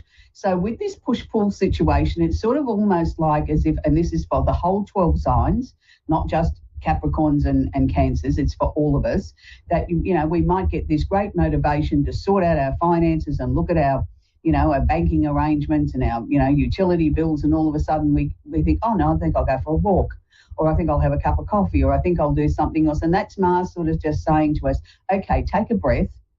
Let's just have a little rest here. We can come back to it in a little while, and we can look at it with a renewed set of eyes that, you know, maybe we're just feeling a little bit tired. It's not saying we're being lazy. It's just saying honour what Mars is telling you, that maybe you need to take a little break. Maybe you need to do something else around the home, or maybe you need to get some more information. So it's going to be sort of like all systems go, and then sort of all of a sudden we're stopping, and then all of a sudden we're back to being practical. And it might seem uncomfortable that all these different energies are swirling around and can change, you know, in a moment's notice. But it is important, because that way we won't miss anything if we honour the energy. We also have Mercury, the planet of communication, is sitting in Capricorn at the moment. Now, Mercury in Capricorn reminds me of like the school teacher with the red pen saying, no, you got that wrong, no, you got that wrong, no, you got that wrong. Mercury in Capricorn is very, very pedantic. It wants everything to be precise. It wants the information to be precise and, you know, dot the I's, cross the T's, put punctuation in there. Don't embellish anything. Now, this is really difficult for a lot of people, because a lot of people like to add their own spin, their own interpretation to information that they might be sharing. This is not the time to do that, because someone else is going to come along with the red pen and say, no, that's not quite right. So this is affecting predominantly the earth signs, which is Capricorn, Virgo and Taurus, the opposite sign of Cancer, but it is washing over the other remaining 8 signs. And, you know, Mercury in Capricorn can, you know, it's a good placement, don't get me wrong, but it can also be sometimes that without thinking, if it's in your chart, you just automatically have that red pen out all the time, ready to mark everybody else's conversations and correct them if the information's not quite right. So be aware of that. You know, you might have some friends that have Mercury in Capricorn. Very interesting friendships indeed. We have Jupiter, the planet of luck and opportunity, is sitting currently in Gemini, has been for some time now, but it's been going retrograde for some time and will be until the end of next month. So it's an interesting configuration here because Jupiter really wants to expand everything out. Jupiter wants to sort of make everything big and bold and it's the best it can possibly be. And being in Gemini likes to get out, explore the local environment, likes to flitter from one thing to another, likes to really get out and know what's going on in their own environment. So it makes it really difficult when you've got a planet that sort of feels like it's being hobbled a little bit, being told to sort of restrain themselves a little bit by the retrograde or slow down, take your time, don't be in too much of a rush, where Jupiter just wants to expand everything out and do it in a big and bombastic way, and let's do it now, why wait till tomorrow? And with the Gemini energy really wanting to sort of bring it back to a local sort of flavour or ask you to sort of look at things in your local environment. So it is affecting the air signs, which is Gemini, Aquarius and Libra, and the opposite sign of Sagittarius. So if any of those 4 signs have been trying to bring something new into their life or hoping to get a promotion at work or hoping for something to sort of change, I'm going to say hang in there. It's not that it's not going to happen, it's just been slightly delayed. And it's almost like the powers that be, particularly if you're looking for a promotion, the powers that be have been very carefully monitoring your progress. So this is not the time to drop the ball, or this is not the time to lose the momentum or the enthusiasm in the job thinking, well, I always get overlooked. It's now the time to double down and give it your best shot, because by the time things sort of wind down at the end of February, going into early March, there may be a surprise then. You might just get that thing that you've longed so much for. But if you drop the ball now, there's no hope of that happening. So you need to keep that momentum going. We also have Uranus, the planet of the unusual and unexpected, and I've been talking about this for a long time now, has been retrograde in Taurus. Now, it will be there till the end of the month. It's been shaking things up for Tauruses particularly, and a lot of other earth signs. So it's Taurus, is Taurus, Virgo and Capricorn, and the opposite sign of Scorpio. So with the Taurian energy really focusing on your personal finances, where you're living, your day-to-day stuff, the things that are important to you, you may have found, particularly if you're a Taurus, that you've had some opposition to that from close family members or friends and things like that, people that you thought that you could rely on, that were your support system, all of a sudden have taken that support away from you. Now, this is part of Uranus trying to show you that your life is not functioning the way that it should, that you need to sort of start thinking outside the square, you need to start thinking outside the box, that maybe the way things were structured in your life for many, many years are now crumbling, and are crumbling for a reason, because it's time for a fresh start. It's time for us to look for different, more exciting, interesting sort of answers before this retrograde finishes. And if you don't honour what Uranus is trying to tell you, that you're being stubborn and pig-headed, which a lot of Taurians can be, then Uranus will come along and create these changes out of nowhere, and they may not be pleasant to begin with, but will end up being for your own good. But you'll go kicking and screaming because it's not in your control. Well, you've had plenty of time by Uranus's standards to make the changes, to think outside the square. And if you don't do that, in the next few weeks, you may find things might be forced on you that you aren't palatable, aren't what you wanted. So have a good look around, make sure you've made the changes, you've honoured yourself, and move forward. We have Venus, the planet of love and affection, is conjunct or holding hand Saturn, which is the planet of discipline. And Venus and Saturn are both sitting in Pisces at the moment. So it's really, really interesting for any sign. It doesn't matter what your star sign is. If you're hoping to bring in love or wanting to bring about a new relationship in your life, I want you to sort of go to creative outlets. Now, creative outlets to me is like the movies, going to a concert, going to something where you're going to learn something that might be, on a creative side, might be taking up some new study. I mean, even learning to create a website is creative. So, it's something, it's step out of your comfort zones, go and see some live music, go to something in the park, do something different, but also make sure that there's a certain amount of structure with this, that, it's not just, I'm not against anything bohemian or different or anything like that, but make sure that there's something solid behind it, that it is a reputable sort of thing, even though it might have a bohemian twist to it, that it's, it's being presented by, a reputable company, and you can go there and you're safe and all those sort of things. So anything creative, it's the time to sort of step out of your comfort zone. And this is where you're going to meet somebody that's a like-minded soul. Sometimes I think we have a bad habit of, I can't meet anybody, but I'm still going to the same places, doing the same things every week at the same time with the same people, and I expect something to change. we've got to shake it up a little bit. We've got to get out there. We've got to do something different. After all, it is a new year. Everything's fresh and sparkly and new. Why not take advantage of that? Why not sort of shake it up and say, let's do something different? You know, instead of making a New Year's resolution, if you haven't done so already, then maybe make your New Year's resolution or your intent for this year is to step out of my comfort zone and do something different, at least 3 things, so that then I can turn around and say, well, I did shake it up. And, you know, it's given me a whole new perspective. I've met some new people. I've made some new friends. And, you know, it's taken me out of my normal everyday comfortable life, and I've shaken it up a little bit and shown the universe that I'm ready for change. You know, we sit here and we say, I want change, I want change, I want change, but we don't do anything about it. We've got to be prepared to show the universe that we are committed to whatever it is that we want.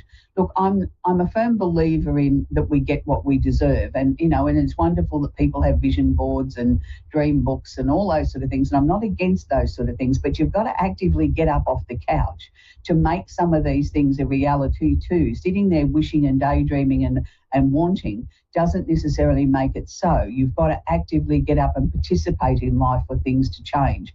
You know, we all can't be Samantha on Bewitched and just wiggle our nose and make things magically appear or disappear. It'd be wonderful if we could. And that's one of my favourite sitcoms of all time, because I just sort of feel it's timeless and, you know, there's so many hidden messages in that. So if you get a chance, go back and watch it. So anyway, that's where we're going to leave the astrology this week. There's still a lot more happening. I mean, you know, lots of stuff is happening, and it's, you know, too much to sort of talk about in a very short time. But we're going to talk with Michelle now in Honolulu in Hawaii. How nice, Michelle, to live in Honolulu. Aloha. Hi. Oh, lovely. I haven't been to Hawaii, but I've seen a lot of it on the television, and I'm sure it's absolutely more magnificent in person. Yes, it is. It's very nice. Good. How can I help you today, Michelle? Do you have a question I can answer for you, sweetie? I just wanted to see overall what you see for me in the coming 2025. Any changes? Mm-hmm. Okay. First thing that they were showing me as we were talking about the wonderful place of Honolulu was that there's going to be a lot of endings, change and transformation this year, Michelle. It's like you've been working really silently, quietly, behind the scenes, not really sharing with anybody else what you're hoping to bring in for 2025. It's just sort of like, not so much as it a secret, but you've just been diligently working towards this, particularly through 2024, closing things off, finishing things off, getting ready for change that you want to bring in. And it's like, well, okay, the new year's here, I'm ready now, let's start the ball rolling. I don't know that it's going to be quite that quick. What they're showing me is by about March, it's like the momentum is starting to build, and we're starting to feel as if we're right on track for where we need to be. Interestingly enough, one of the things that they were sort of showing me is that you're not attached to money like most people. I'm not saying you don't like it. Well, you're not driven by money, I suppose, is probably a better choice of words. You know, like, yes, you need money to survive in the day-to-day world, but it's not your driving force for why you do something. You do things because you want to, because it's part of your soul, not necessarily because of the financial reward that could be there at the end of the day. It's more about you coming from a very spiritual sort of perspective. Is that how you've been trying to gear your life? I never really had much my whole life, so I mean, we make enough to survive. But I like to be happy. But yes, of course, I want money. I want to make more. I figure out, you know, how I can be more comfortable. Oh, of course. That wasn't what I was saying, but it was, to me, it was sort of like you live by the rules of, you know, if I'm a good person and I do the right thing, then that should bring, you know, the rewards that I need. You know, you're not driven by, I've got to go to work today because I need that money. You know, I've got to have more money. You know, some people are just driven by money. You're driven by a much higher force, to me, that, you know, you want to be a good person. You want to do the very best that you can do. And if you can help somebody along the way, that's well and good. You know what I mean? Like, that's your philosophy. Yeah, and that's what they were saying to me, was that was a really good place to be, and that's becoming more like second skin now. It's like it's just very natural for you, and with that is going to come more financial rewards because you're focused more on being a good person rather than you are. I mean, I know we all have to live. We all have to have money. That's important. But to me, it's sort of you want to be the very best that you can be every day. And that's your driving force. And with that, will come the financial rewards. They're showing me there's a lot more money to come towards you this year. And it's not so much that you're going to have too much that you won't know what to do with. That'd be a nice problem. But it's more the fact that as the day goes by, things get a little bit easier. And it's sort of like, okay, I don't have to be as stressed out about how I'm going to pay the electricity bill or how I'm going to do this or how I'm going to do that. It's just flowing, and it's flowing nicely. Is there a thought there of maybe making some changes to where you're living? Not necessarily a move. I'm talking about some changes, some modifications. Oh, that would be nice. I always want to modify.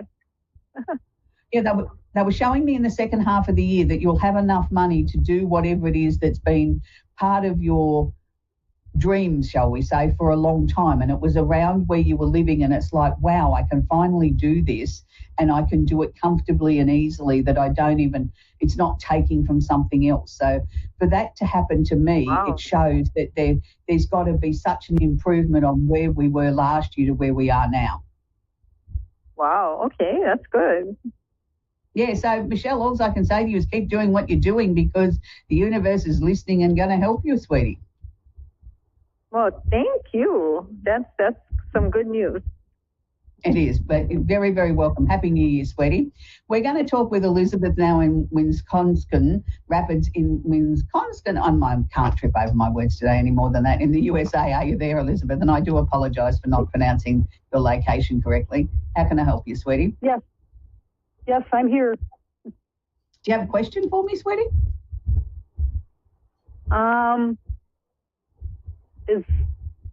Can I ask you a question about someone that passed away, or is this should I be? You can. About? I can't guarantee that they'll come through with a message, but I'll do my very best to try and bring them through.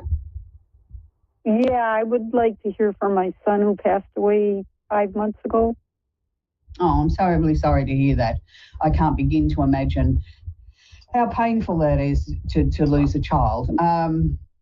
The only thing that's coming through here to me is, and I'm not sure that he's actually making direct contact, I've just got symbolism of you don't seem to understand why. Is that a fair statement? I guess. I would say. That's all he's showing me, is that there's unanswered questions there. You haven't got the whole picture yet. That as if, you haven't been discovered the whole story behind his passing. That's all he's sharing with me. Okay. All right. So I'm taking from that it must have been a very sudden situation that took you by surprise. Yeah. Yeah, because see, sometimes when somebody passes like that and they're younger than us, they struggle with communication of trying to get through to us, things that we might think are as important, but to them something else may be more important. And what he was trying to share with me is you don't have all the answers yet. That, what you know is only part of the story. There's another 70, 80% that you don't know yet that will unfold over time. I can tell you that he's with you every day. He hasn't left your side. He wasn't ready to go. Why do I feel there was another person attached to causing your son's passing? Well, he died of a drug overdose, so I guess. Okay, all right. Well, that might be okay. There may have been somebody else there, but okay. I'm not disputing the fact that he died of a drug overdose, but the fact is, was he trying to sort of change his life at that time? Was he working towards trying to change his life? He was, but he got on the wrong track somewhere along the line. Yeah, because he keeps telling me that you don't know the whole story. And I keep pressing him to sort of say, well, tell me what it is that we don't know. And he keeps saying to me, it wasn't meant to happen that way. That wasn't part of the plan.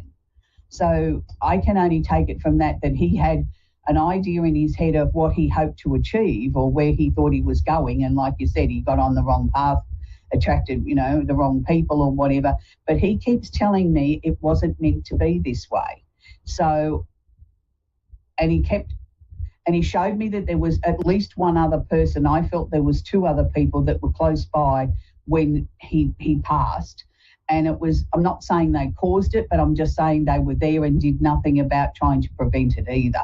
So he keeps telling me that, he wants you to stop crying. He didn't do it on purpose. And he was really, really, really trying to get his life back on track. He wants you to believe that, because that was the truth. He was really trying. This was just something that happened that shouldn't have happened. Right. I don't know whether that's any comfort to you, but I can only give you what he's giving me, sweetie, and he is really, really sorry, and he keeps saying to me, but this was not meant to happen. This is not how it was meant to be. I was really trying to make my life better. So I can only share with you what he's sharing with me, and he's telling me that he wants you to know that he did not deliberately fall off the right track. It was just a series of circumstances that led to this, and he didn't do it intentionally. Right. Yeah, I understand. I mean, I'm not disputing the fact that he didn't ingest some drugs, but I don't know that he knew exactly what it was. Do you know what I mean? He thought it was, how can I say it was a safe amount? Because, I mean, is there any safe amount? But that's what he's sharing with me. He thought this was something that was, he knew it was illegal, but he thought it was a safe concoction. Do you know what I mean? It was just, I was just going to have a little fun, like having beer. Yeah. I'm sure he didn't overdose on purpose. No, he didn't. No, and that's what he says. He said, I was right on the track. I was doing well. And then this temptation came along, and it was like, I'll just have one. It was like being an alcoholic. I'll just have one drink. It won't do me any harm. And this was unfortunately a lethal cocktail. But look, I don't think there's anybody to blame, in as much as it wasn't a deliberate act by somebody else to give your son something that was going to kill him. I don't believe that. I think it was just one of those unfortunate tragedies that happened that nobody sort of knew exactly what they were doing. And unfortunately, you paid the price for that. Look, I'm really sorry about your loss, and I hope over time that you can find some comfort. But this is where we've got to leave it, Elizabeth. Unfortunately, we've run out of time on the show. So my heart does go out to you, and I'm sure all of our viewers feel the same way. So I hope you find some peace soon, Elizabeth. Anyway, that's where we leave the show this week. It's always difficult when somebody loses a child, particularly. I just can't begin to imagine how you get your head around that. And, it's always nice to speak with people from various parts of the world. And this week I want to leave you with a song that shows my age a little bit, because I'm going to take you back to the Godspell days, and it was an amazing musical, and I know they've gone on to make a movie. Here in Australia, one of our most amazing female singers did a version of one of the hit songs from Godspell, and I want to leave you with that this week. It came across my desk the other day, and I thought, I haven't heard that song in years, and it brought my heart back to, the musical times and the times when we were all so much younger, and I think we all had a little bit more inspiration or aspirations that things were going to be great. And I think over the years, we've lost a little bit of that magic. So let's try and bring a little bit of that magic back this week with a song by Colleen Hewitt, who is very, very well known here in Australia and a very, very powerful singer.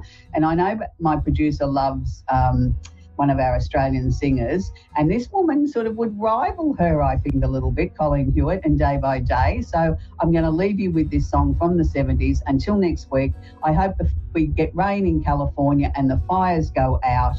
And I just hope that everybody can find peace this week, because, we need to find some peace. We need to sort of get back into the swing of life being peaceful and stop these natural disasters that are happening and people losing their homes. So until next week, Colleen Hewitt, Day by Day, enjoy. Bye for now.